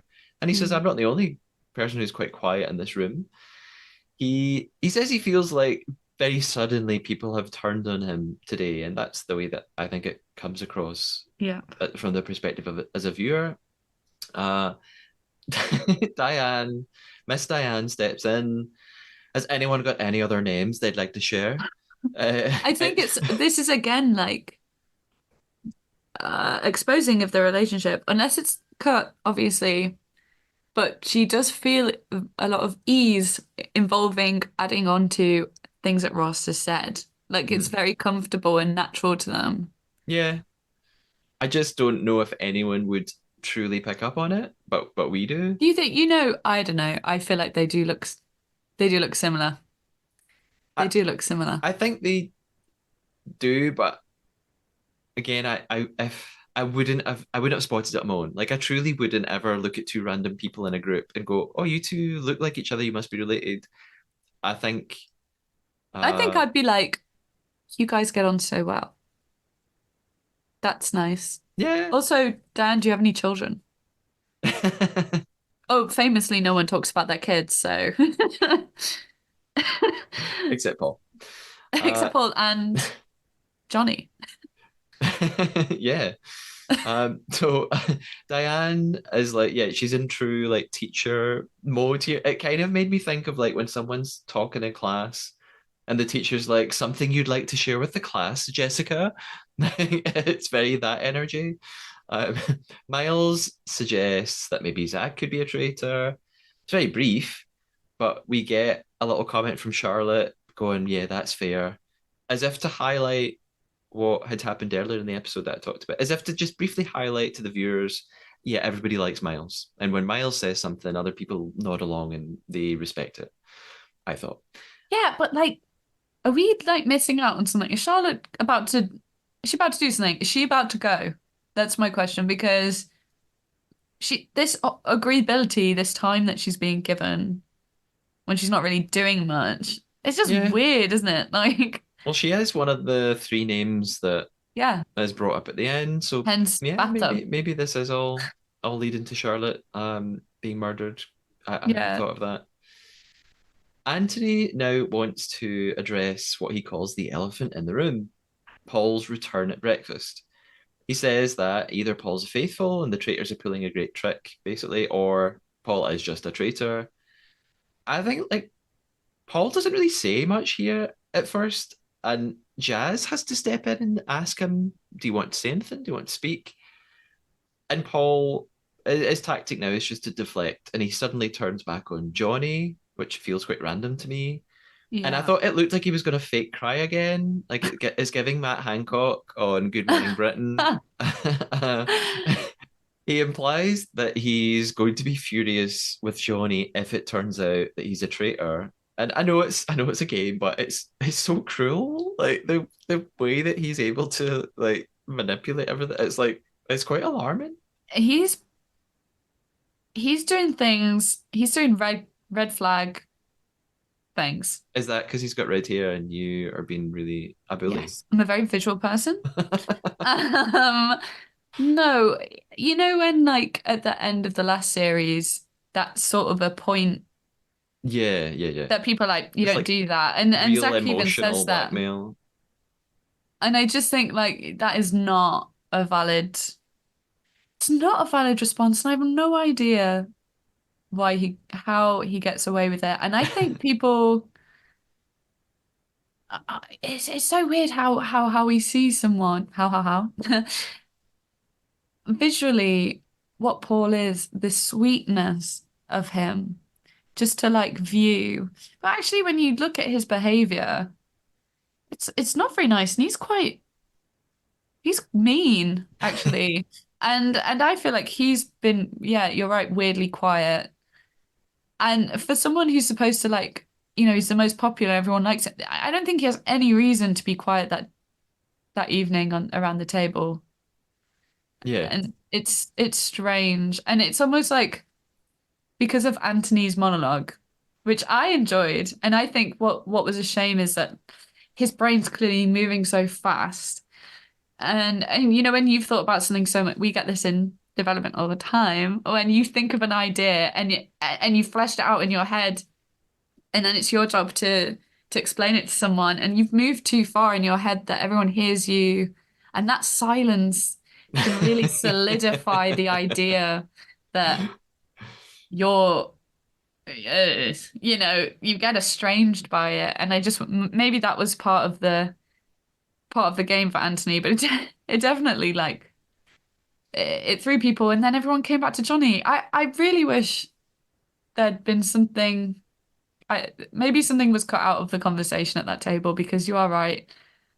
It just seems to go full steam ahead, Johnny, in a way that I don't know. Yeah, I don't understand it. yeah. I mean, there is a sort of brief interlude because Zach turns on Anthony, which I don't really understand. Because I was like, what happened to your theories about Paul? Like, why aren't you agreeing with Anthony?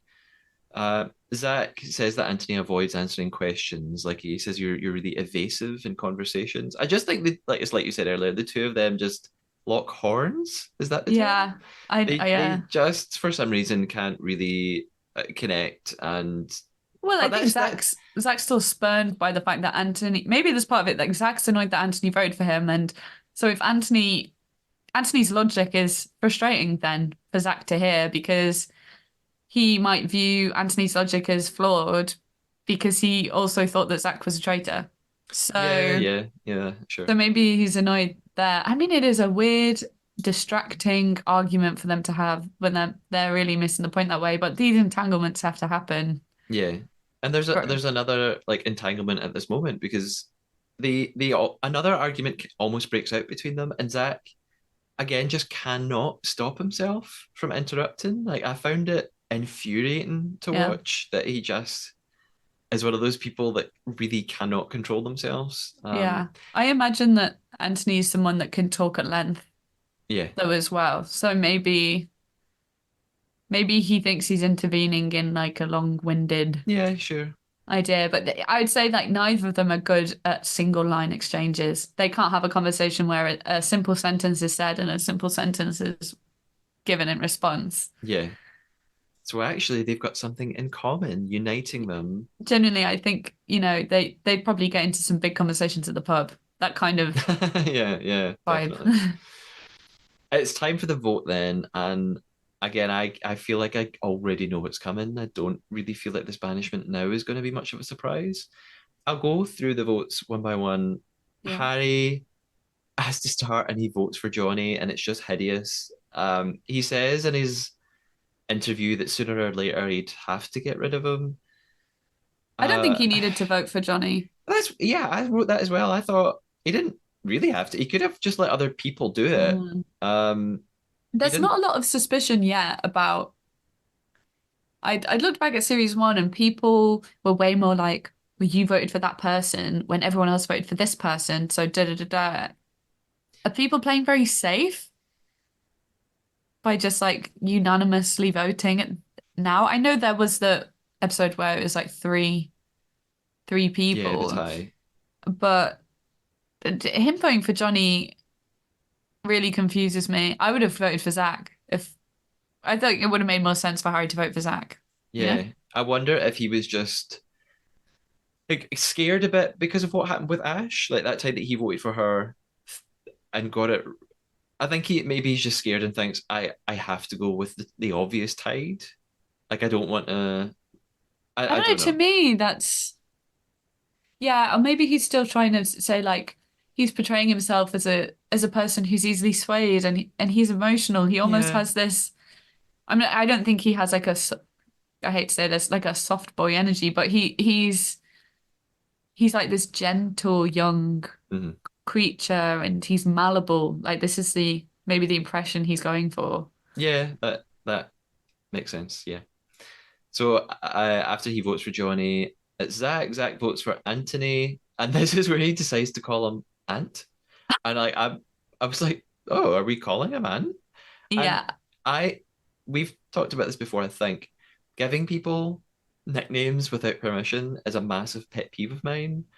So when people call me Matt, There's someone in our work that calls me Jessie, which oh, yeah, I know came from lots of people call you nowhere. Jess, and I did that at first when we started Yeah. working together because I just thought, oh, other people are doing Yeah. it, but then actually, it's Jessica, and you've It never is told anyone to call you Jess. no, I don't care for it too much. Jessie though seems a bit random. It's sweet. Maybe I'm sweet enough to be a Jessie. But yeah, I felt it was passive aggressive to call him Ant. Yeah, And if a fight ensues in tonight's episode, I wouldn't be surprised. yeah, I think you're right, Jesse. So Thanks, Matt. Johnny is next, and he votes for Ross. Diane livid. My- Diane gets up, punches him in the face with her strong arms because she is Jim's mother. with a, Okay. she hits him with a ruler from school. Molly votes for Johnny. Miles votes for Zach. That kind of starts becoming a landslide after this. Tracy, Andrew, and Jasmine all vote for Johnny. Well, it's the most uninteresting voting process I've ever seen. Like Yeah, this one, I'm like, this landslide is it's not an exciting one. It's not an exciting, somewhat unanimous vote. It makes me feel worse the worse it gets on. yeah. But then I also think it's designed to just make us feel so incredibly hideous for Johnny. Yeah, And also, I've said this before, like it's amazing. Like I'm not an aggressive person or particularly bad tempered or I'm yeah, I say that controlled and sometimes too. measured. But I truly could not bite my tongue. Like whether when if I was at that table and all these people in a row were voting for me and I was a faithful, I would be fuming. Like I would not just sort of calmly sit and smile and be like, Yeah. oh well, it's my fate has been decided. I'd be like, fuck you. Like I'd be so angry. Well, Anthony has a level of aggression when he's backing himself up, which I think is successful. There is a certain degree of like aggressiveness you can give off when backing yourself that will convince people rather than put them off. But someone like Johnny and everything he's been through, he will have to be so well trained in controlling his Yeah, feelings that I think that actually was his downfall because his strength and acceptance meant that he didn't necessarily give off a vibe that people could latch onto to trust him. yeah. Miles definitely did the right thing though in voting for Zach. That was clever traitorness for me. Traitorship? Traitor. Like, Traitor ship, sure. yeah. Treacherousness. Treacherousness. Yeah. That was good, I thought, Yeah, because I think that what I was thinking is if in this episode Miles could then be a bit more vocal and be because he isn't really that vocal about who he thinks it is. I don't feel like he could be like, I really didn't think it was Johnny. Like I felt like we were making the wrong move, and he could actually now put himself into a position. yeah. Yeah, that was good to see. I was surprised that Anthony voted for Johnny. I Yep. thought, like, why not Paul or Zach? Um, So weird, isn't it? and Jazz does it as well. Jazz just goes ahead and votes for Johnny. So clearly, the Paul doubters have chosen to just hide amongst the crowd tonight, which is fine. Like maybe actually maybe that's the smart thing to do. It's just Mm. emotionally difficult to watch. And by the end, Johnny has 12 votes. Anthony has two. Zach and Ross have one each. So Johnny stands up to give his speech. He says, "You may be wondering why I'm smiling. I'm smiling because I can see my kids soon. Your Yeah, and favorite." I go, what? No hard feelings to anyone. Honestly, again, I would not be saying this. I'd be like, hard feelings to all of you. I hate you. And he reveals that he's a faithful. They're gutted. Harry gets really upset. Charlie comes and gives him a hug. He like reenacts Aaron from series one. He gets up and leaves the table. And there's Which, then yeah, yeah, it was really mirrored that. Like, yeah, that's why I had to go back and watch episode 5 of series 1 because I was like, the timings of this are unnerving. yeah. It's weird. We also get this, which we didn't get in series one. Maybe they've like learned to be like prepped for this. This sort of behind the scenes shot of like the camera crew follow Harry outside. Mm. It's giving me Well, it's giving me Adore like, Delano leaving Drag Race All Stars. who else left? Oh my God. Heidi in closet. Heidi, that's what I was thinking. I was thinking Heidi. I love it when you get to see those doors near the smoking area. Yeah. Yeah, I But wanted Harry to just be like vaping outside or something. it was yeah, and then he sits down and he has his back against the wall and I'm like, this is a beautiful image. Yeah. Like it's gorgeous and Um, there's no question from anyone about what that means Yeah, definitely. Um, so far. yeah. And he talks in his interview, spells it out, like he just feels incredibly guilty. And he's trying to tell himself this is just a game, but feels really, truly terrible about Johnny. After the round table, then we've got a debrief before Traitor's Tower. Ross says he was completely convinced about Johnny, and now he's very confused. He, People, people like, I think Jasmine is like, oh, I'm so bad at this game. Like everyone's egos are crushed. yeah. Uh, Ross also says something that makes no sense to me, but maybe you can help me out here. He says, "So glad I've got this shield, otherwise I'd be on the chopping block." And I think, well, why?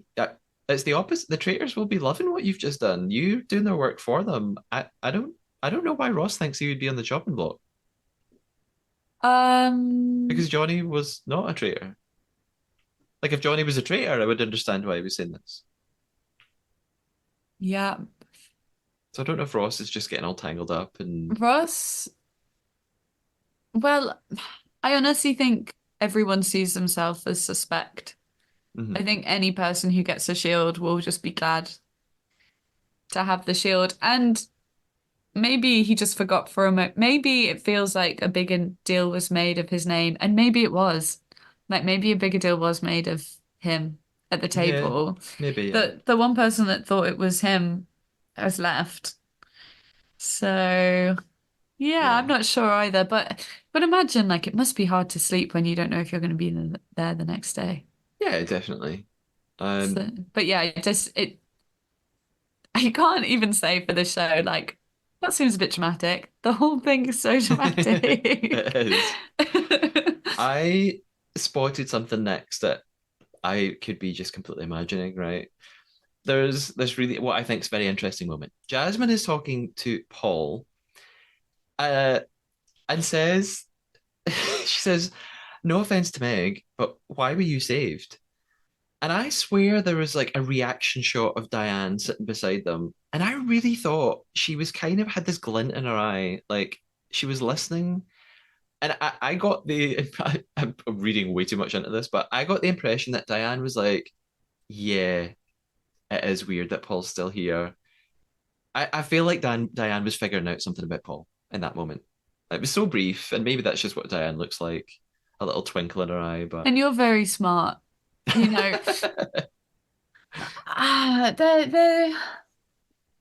they preferred to paint in broad brushstrokes. Is that the phrase? I'm doing so bad for phrases today. But they'll really tell us yeah, broad what strokes, yeah, broad strokes. They'll really tell us what to think. I hope that that moment leads to something. I really yeah, do. It wasn't something that I clicked, but there does get to a point, especially from the version we're fed, where like Paul's game is getting, I mean, it's not completely unbelievable, but when you feel like he's so in plain sight, mhm, it's sort of just frustrating mhm, to see moments like that.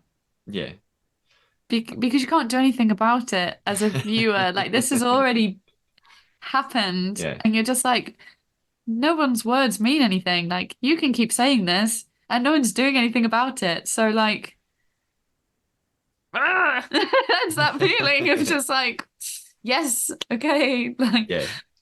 But that's why it's so great. I mean, that's just why it's mm, such good TV. hmm Harry reappears and has a hug with Paul. Jasmine's upset. She's crying in her interview about Johnny.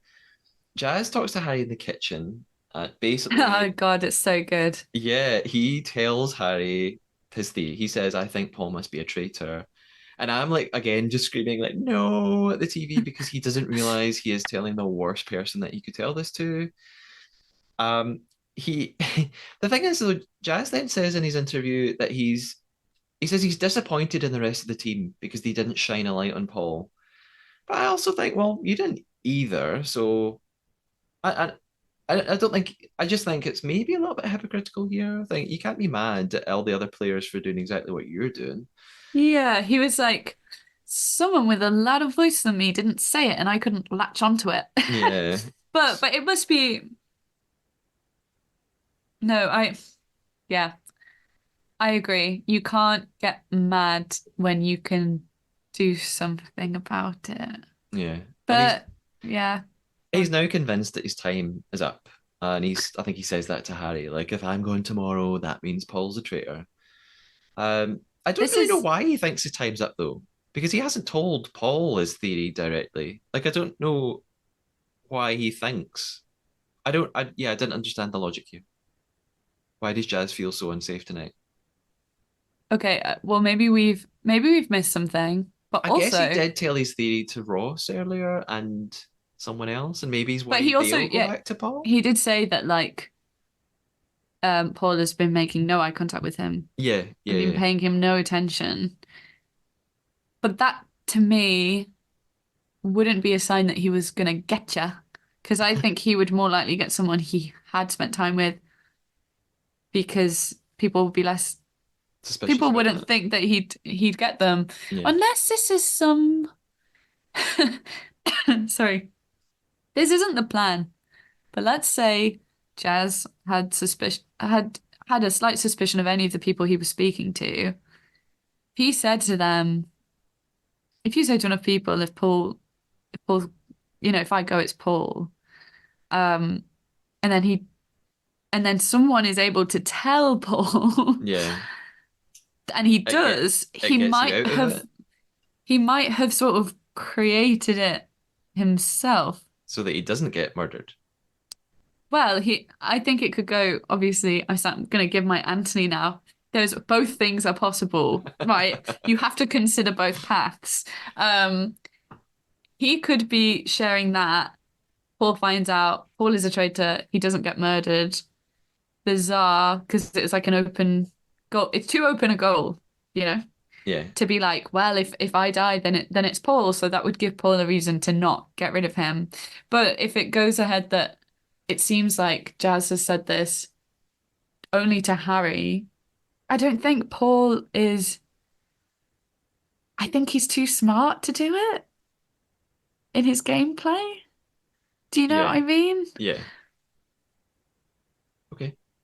What do you think? I think if someone said that, I think I would think there's no way Jazz and Harry aren't best friends.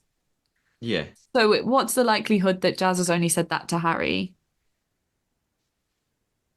Yeah, you're probably right. So if I think Paul is quite clever, and I think he would think, even Harry says it's gossip, so it's like more people might know, and so I think he might not get murdered. But if I tell you what, if we watch tonight's episode and Diane is gone, I'm gonna be so intrigued. I'm gonna be Yeah. so intrigued. Yeah. Well, I mean, that leads us right onto the Traitor's Tower then. So Harry immediately tells Paul and Miles his, as he calls it, goss about Jazz.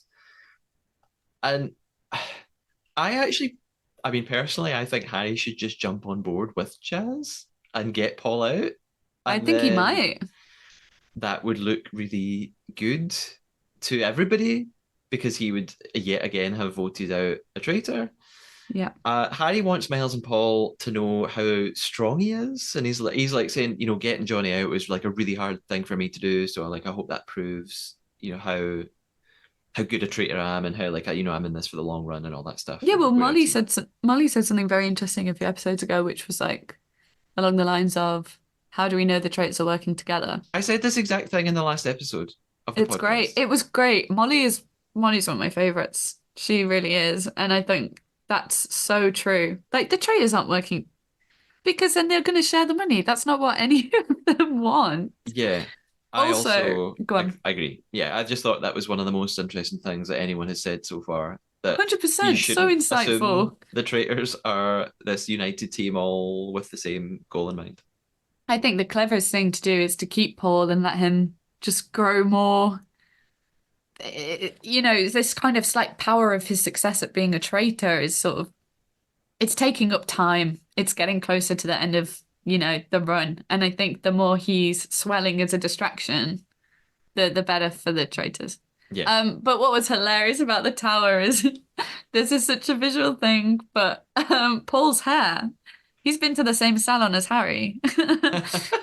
They both got, Harry has this iconically like slightly gelled like curl. And so does Paul in this episode. And me and my friends were watching it and we were like, the next time they're in the tower, Paul's got a little cross earring. Paul is trying to emulate some of Harry's success. This is like just an idea. Like they've all chosen, you have to choose your path, don't you, really, as a traitor? You don't get to rebrand that easily as a Yeah. traitor. And we're really seeing those characters grow out. Do you think next week in the banishment room, Paul will be like, guys, I actually didn't tell you I was in the army too. What did she say? I told you I was in sales, but actually I'm in business. And I'm 22 also. And I'm also an emotional guy. And I'm very confused. And Johnny was like a brother to me. Johnny was my brother. Yeah. Oh, you didn't guess? And Diane is my mom. Zach, you were right. I don't know, like Paul Paul started off a lot softer and he's got harder. Yeah. Who knows how this is going to go for him? Oh, that was weird. Okay. It was so weird. It was so weird of me to do that. But it's so telling the way, no one could have expected Ash to respond to, when Sonia had come up to her and said, "Are you a traitor?" And she sort of was like, "You better not be a traitor." That she wasn't that person at the round table. It was quite defeatist. And Paul's attitude is also very defeatist. I think you really have to choose a way to be. Yeah. You have to know what's your angle. Yeah. And stick to it. Yeah. Yeah. They start to talk about who they might murder tonight then. They Uh-huh. say that they don't want to go for a really big person or a really quiet person. They want one that's Okay. just right. They talk about Diane and they think that would spotlight Anthony because he and Diane sort of famously not got on so well. They mention Tracy. They think, well, no one is calling her out, as in, like, no one suspects her as a traitor, which means she's not going to get banished, so they might have to murder her. And they think she's got no connection to any of the traitors, so it would really confuse everybody. They also talk about Charlotte, which we've mentioned already. They don't really explain why, though. They just sort of throw her name out there. But then they immediately say, "Oh, but wait a minute, she might get herself banished," which made me think, "Oh, they're not going to go for her." But it ends up those are the three people we seem to be deciding between, and that is where episode That's 5 finishes.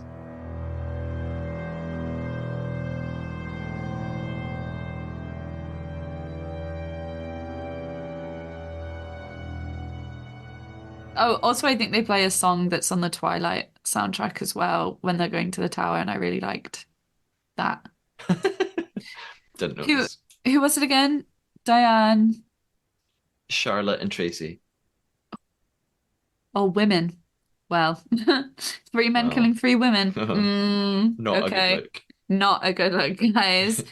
Um, I did think they're not people I would. Why does no one want to get rid of like Molly or uh, Andrew? um, Why do they want to? yeah, because Why do they're you want to get rid just. of Diane? I know because I think Diane's. I mean, just like what 2 episodes ago, she was in a three-way tie at banishment, so she's surely high on people's list. So yeah, I also don't understand why they're going for Diane. Wait, actually, that's I predict that they'll kill Tracy. That's my Really? prediction. But do But you she's a think clairvoyant, Charlotte? so she gets to walk off.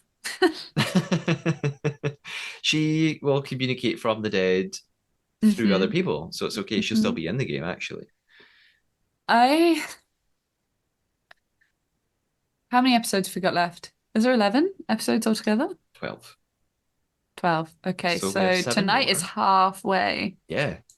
The next ep is halfway. Who could we? I mean, The most dramatic loss, Diane. The most kind of unimportant, not phased loss, Tracy. yeah, And then Charlotte's impactful. This real curveball. That's weird. And like that feels quite traitorous. okay. Treacherous to me. That sounds like the smartest move to me. Yeah, traitorous is a word as well, actually. Traitorous Yes. and treacherous. I know. Yeah, no, I know. I do know this because I actually have very good creative writing skills. I know, I said it in your bio. Thank you. Just in case anyone is thinking I don't know what idioms, similes, metaphors, or the English language is. I do. But I Yeah. have not made that evident. And you know what? This is a good example of sort of what happened to Anthony, where you can be so passionate and excited to do something and smart about it that your use of language fails you because almost that is the obstacle. And I think that's what's happened to Anthony and me. So, yeah. Not at all. Are you playing along with the BBC Traitor prediction game? I'm not because the only extra content I like about the traitors is this podcast. Great answer. Thank Um, you. Although if you change your mind and you wanted to play along, the podcast has a little mini competition, and there are links to that on Twitter and Instagram, and I'll put them in the episode description so you can join our little mini tournament, They which did lots of it people have done. last year. I know this is brand new. Oh, I think I had a friend at my old job who was part of the like app testing for it, and I think Okay. she won £100 Excellent. for getting it right. Well, I want £100 when I win the competition, so. It's now time for my relatively new segment, which is called Uncloaked Unwrapped,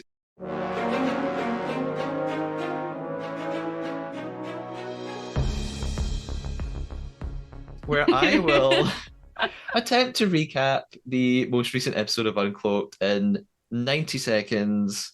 Here goes the timer. Let's do it. There's a shot of Ed Gamble actually looking at his iPads to read the name of Danny Beard, the guest, because he clearly has no idea who it is. Traitors legend Amanda from series one is here too. Their murder predictions are Amanda thinks Charlotte is going to go next, Danny thinks Tracy, and also reads her psychic abilities to filth. Amanda passes her gay icon crown to Diane. I have the IKEA lamp that's sitting behind Ed on the set. There's a recap of Charlie taking the mission way too seriously and saying it's the proudest moment of her life. You do you, Charlie. Danny says The Traitors is the best show on TV, which is correct, apart from any show that we are involved with professionally, obviously. Oops. The reveals are next. Meg meets Johnny and she's shook, but guesses correctly that he's a faithful. Then the traitor reveals. They realise that Harry's a traitor. Johnny said he had question marks over him, but tried to ignore it. They find out Miles is a traitor. They're also shook and they're impressed. Meg and Johnny both notice how quiet Miles and Harry are at the round table and that they both betrayed Ash. Then they find out about Paul. Meg cannot believe it. What an actor, they both say. Johnny's then in the studio and makes a shot myself in the foot joke that only Ed picks up on, but probably doesn't want to laugh at too loudly in case someone else looks funnier than him, which Danny Beard's been doing for the past 20 minutes. Johnny's quite handsome, and everyone starts using the word irregardless without realising it. Amanda says Wilf isn't on her Christmas list anymore, and I genuinely don't know if it's a joke. Meg, CBA, coming into the studio, so she pretends she's on holiday and she joins via Zoom. Meg also pretends that she was on to what was really happening while she was in the dungeon. Amanda predicts Harry will come undone because of his strong reaction to Johnny's banishment and that Paul will throw him under the bus. Ed finishes with my stolen phrase again. Irregardless, it's the best episode of Unquote so far, I reckon. Leave it to a Scouse drag queen and a reality TV Welsh Hun to take care of these things. You have you watched Uncloaked? That was amazing, and I had to mute myself because it would have sounded like a laugh track. It was brilliant. It was brilliant. I listened to the first episode, which was a combination of the first three episodes, Yeah. and then it likes to just come up on iPlayer straight after. I do feel kind of good for Ed Gamble for the picture they've used for it. It's With his it's cloak not, up. yeah, and this kind of like I I, think it's I a terrible I picture. think it's a terrible picture.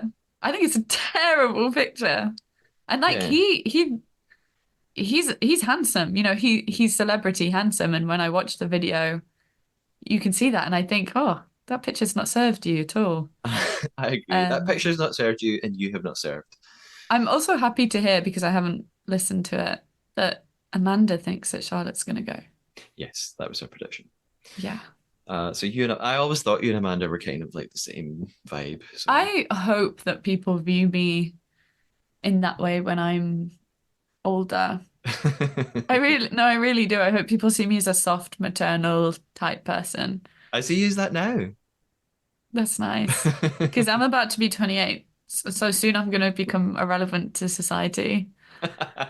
It's like actually so scary how much conversation there is about women becoming irrelevant when they hit a certain age. Not to say that anyone's told me that age is 28, but I've just heard a lot about it recently.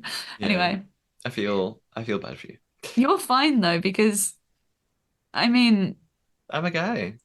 you're a guy and you've got a great energy and there's definitely other situation like what there's 12, 13 years between us and it doesn't feel like feels like no time at all. No time at all. Absolutely. So it's great to have this chat I mean I'm loving it. Well, I'm glad. I'm glad for you. So I'm you're not glad for loving it. Okay, okay. That's great. No, thank you. I need to ask you the question that I actually should have asked you at the start of the episode. Mhm. Would you rather be a faithful or a traitor? I'd rather be a traitor's traitor. Like a recruit or something. Yeah. Yeah. I'd Why? rather be recruited because the people chosen to be traitors for the show are chosen for the drama, and the people chosen by the traitors, not that it always works like this. I think if they're chosen slightly later in the game, they can be used as a Like bait. bait. Yeah. But like Miles being chosen at the top of the show, I think that's brilliant. Yeah. I think is the best position to be in because your reaction to being chosen is everything's really sincere. And that switch in your mind is nowhere near as dramatic. Imagine how much the build-up has been until that moment when you get that tap on the shoulder, which to me is so nerve-wracking that you know if you play heads down, thumbs up or something when you were a kid and you would sometimes hear you just hear that who it was. I'm like, are they wearing earplugs inside of the Yeah, mask? or I don't know. Yeah, I do wonder that as well. If they just play white noise in the room or something, or play music, and Yeah, because obviously Aubrey was saying that the sound of Claudia's feet is really loud. intense. Yeah, yeah, I yeah. also heard, where did I hear this from? That sort of they would have to tell Claudia to watch her breathing Yeah, yeah, yeah. during the round tables Yeah. because she's So caught reactive. up. Yeah. I I think I would probably be a bit more of a Brian. I think I'd get so I'd fall apart my own anxiety and I think you if you do sound like you can be a bit extroverted and you're anxious, you're asking for trouble on that Yeah. show. So Yeah. I would love to be like Molly or Andrew. I'd love to be just the way that Molly's like, yeah, I'm a sheep. I'm like, I want to have that energy and I wouldn't, I'd be a problem. So I wouldn't do well, but if I was going to be on it, I'd be a traitor's traitor. What's your answer? Basically the same. I'd rather be a traitor and ideally someone that gets recruited along the way so that you have the benefit of hopefully of genuinely gaining trust from some faithfuls and then Yeah. flipping to the other side. I think those players often Yeah. do well in this show. I think because of that, they've recruited another person being at the top of the show. There's so many people at that point, at the top of the series. You're not really able to look. And again, people think that the number's gone from two to three, and Yeah. what I was thinking was we have so much power because we're only seeing a 20th of what happens, right? But um if I I'm playing along here mentally, but if Paul came out as a traitor, I would want to like go back through everything he'd said and knowing that he knew everything, think what could that actually mean? And he's because he's so adamant at the start saying like, oh, I think it's two and they've added one. Yeah, I would love to be able to remember that, and remember that and be like, oh, but maybe no, it's that's not. yeah, definitely. I think one of the so much in this game, players talk about evidence, and Yeah. they're like, let's go on the evidence, and actually, there's almost no evidence in this game at all. Like it's all conjecture and speculation. But I Mhm. do think one of the things that you can go in this game is once you've caught a traitor and you banish them, is if you can remember who did they vote for each time, Yeah. and was there anything yeah, exactly what you just said. So I Yeah. think that can be one of the most helpful things.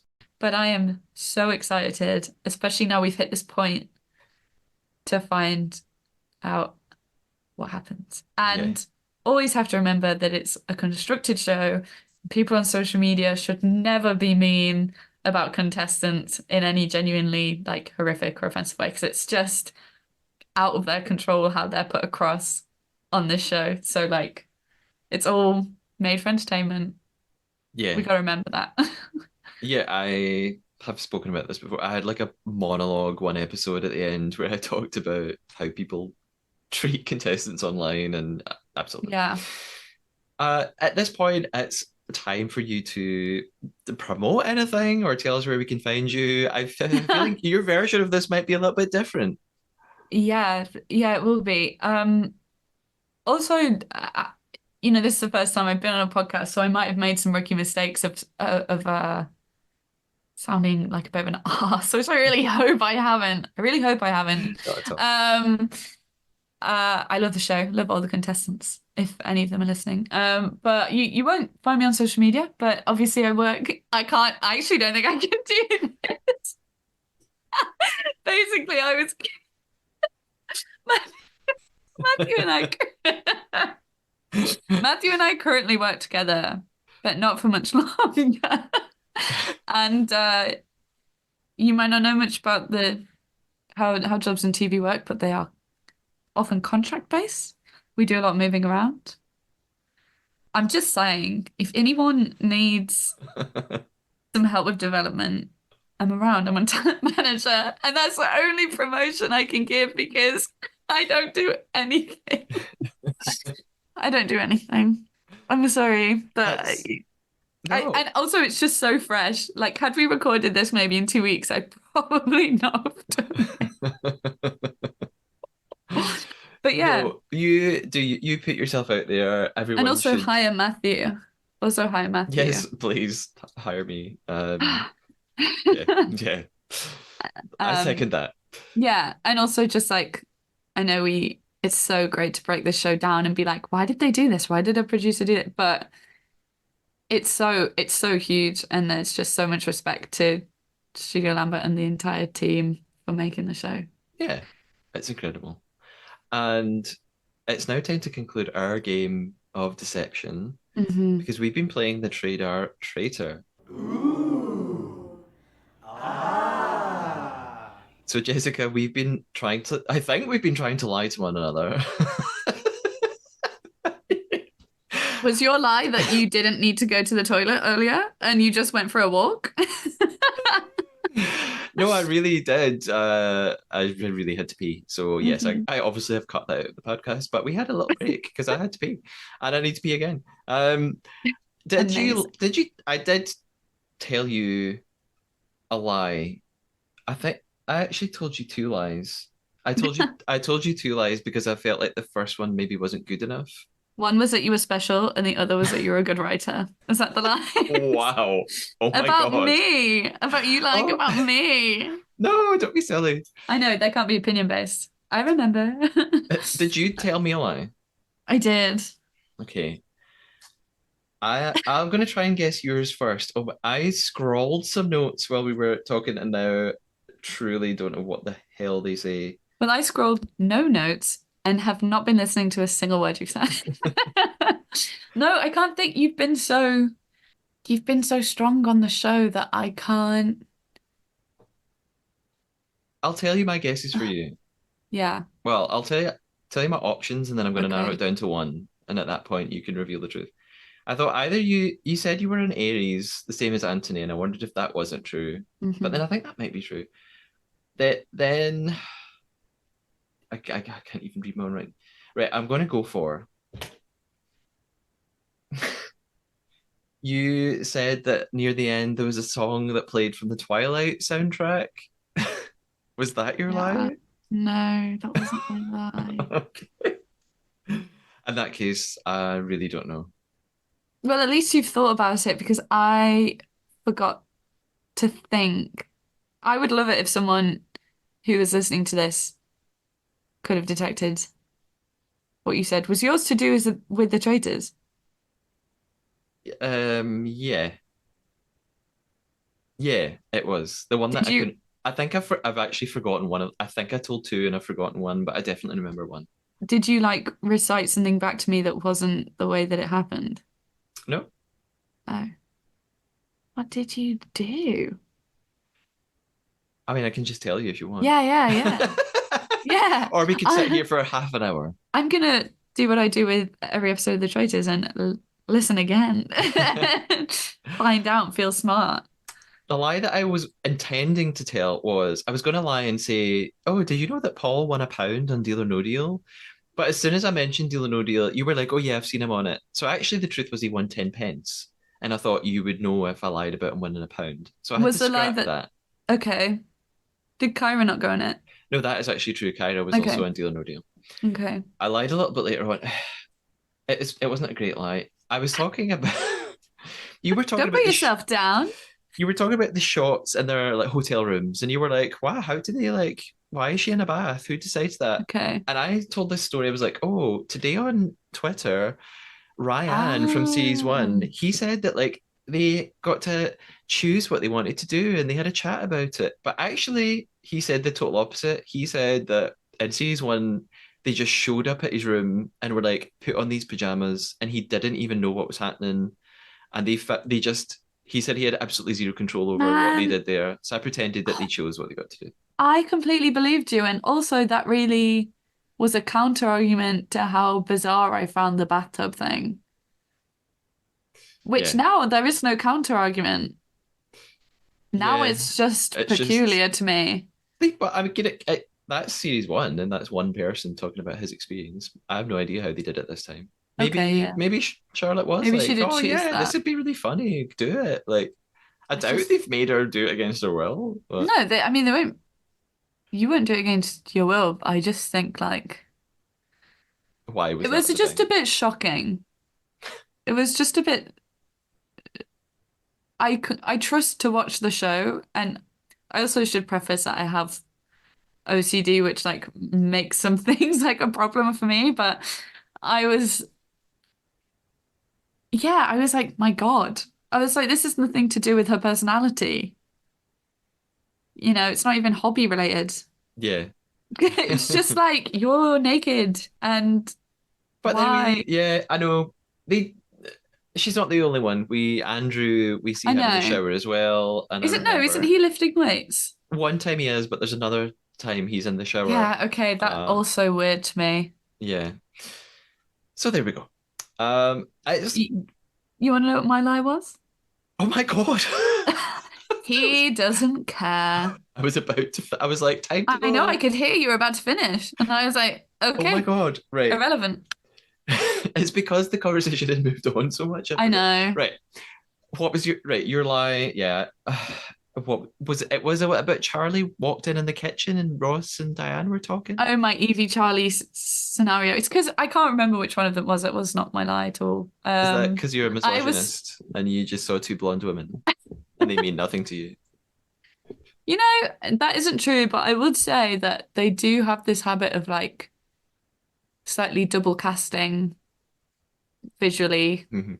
which sometimes can make you identify the people you're supposed to look at because you'll find that no one else sort of fits the exact same profile as them. Do you Yeah. know what I mean? Yeah. Like, would you realistically cast two people that can be slightly confused? I don't know. I just find that interesting that there's been a few situations of that where I'm like, but then maybe that plays into the game where you're like, who's back of who is that from behind? Who is that doing this? Anyway. No, my lie was about the development of the app and that my friend won Oh my God. £100 in it.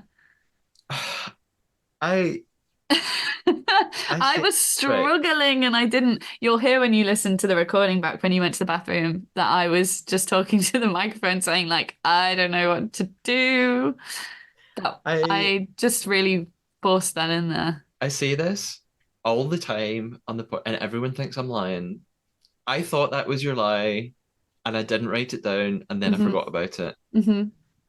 Um, because you said it quite near the end, so Yeah. I was like, I wonder if Jessica's not been able to lie until now, so she's like Yeah. desperately trying to put something in at the last minute. This is a complete uh Paul and Johnny situation. You've got that inner instinct, but you're just not brave enough to I say didn't follow through. it. Oh, Yeah, anyway. I see. I'm not good. I'm Well, not good. you are in a way because even though I may have thought it was a lie at the time, you made me forget about it. So that's part of You're so the challenge forgiving is like you made me like move on as your and you therapist. led me away. Yeah. So Jessica, thank you so much. Thank you so much. There will be more episodes on the way. Reality TV expert and regular Trader co-host David Bloomberg will be back with me for the next episode of the Trader, and there are further guests lined up beyond that. Super importantly, the Traitors US season 2 begins tonight for us, Friday the 12th of January, with 3 episodes, and the Yay. Trader will be covering the show, of course. So our first recap will be with you imminently. In fact, by the time you're listening to this, it's probably already available. As always, if you can leave any lovely reviews and you can subscribe and follow on whatever platform you're using, Apple Podcasts, iTunes, Spotify, YouTube, Castbox, whatever, please do that. It would be really fab. You can also send some questions or thoughts. A couple of people have done that, which I will talk about on the next episode. You can keep up to date with the podcast on Instagram, YouTube, and TikTok at the Trader Podcast or on X at the Trader Pod. You can also get in touch with me by emailing the Trader Podcast at gmail.com. Jessica, thank you so much for a fantastic chat. I hope It's you've been had fun. great. I've had so much fun. I'm so Thank you glad. so much. I feel lucky to know you. That's my line. No, no, no. I do. I do. This has been wonderful. And yeah, can't wait to eat my words. Yeah, no, no, we're you. I actually think you might be right about your predictions. So we'll find out very, very soon. Until the next episode, I am reclaiming the catchphrase that is rightfully mine that Ed Gamble stole from me. Stay faithful.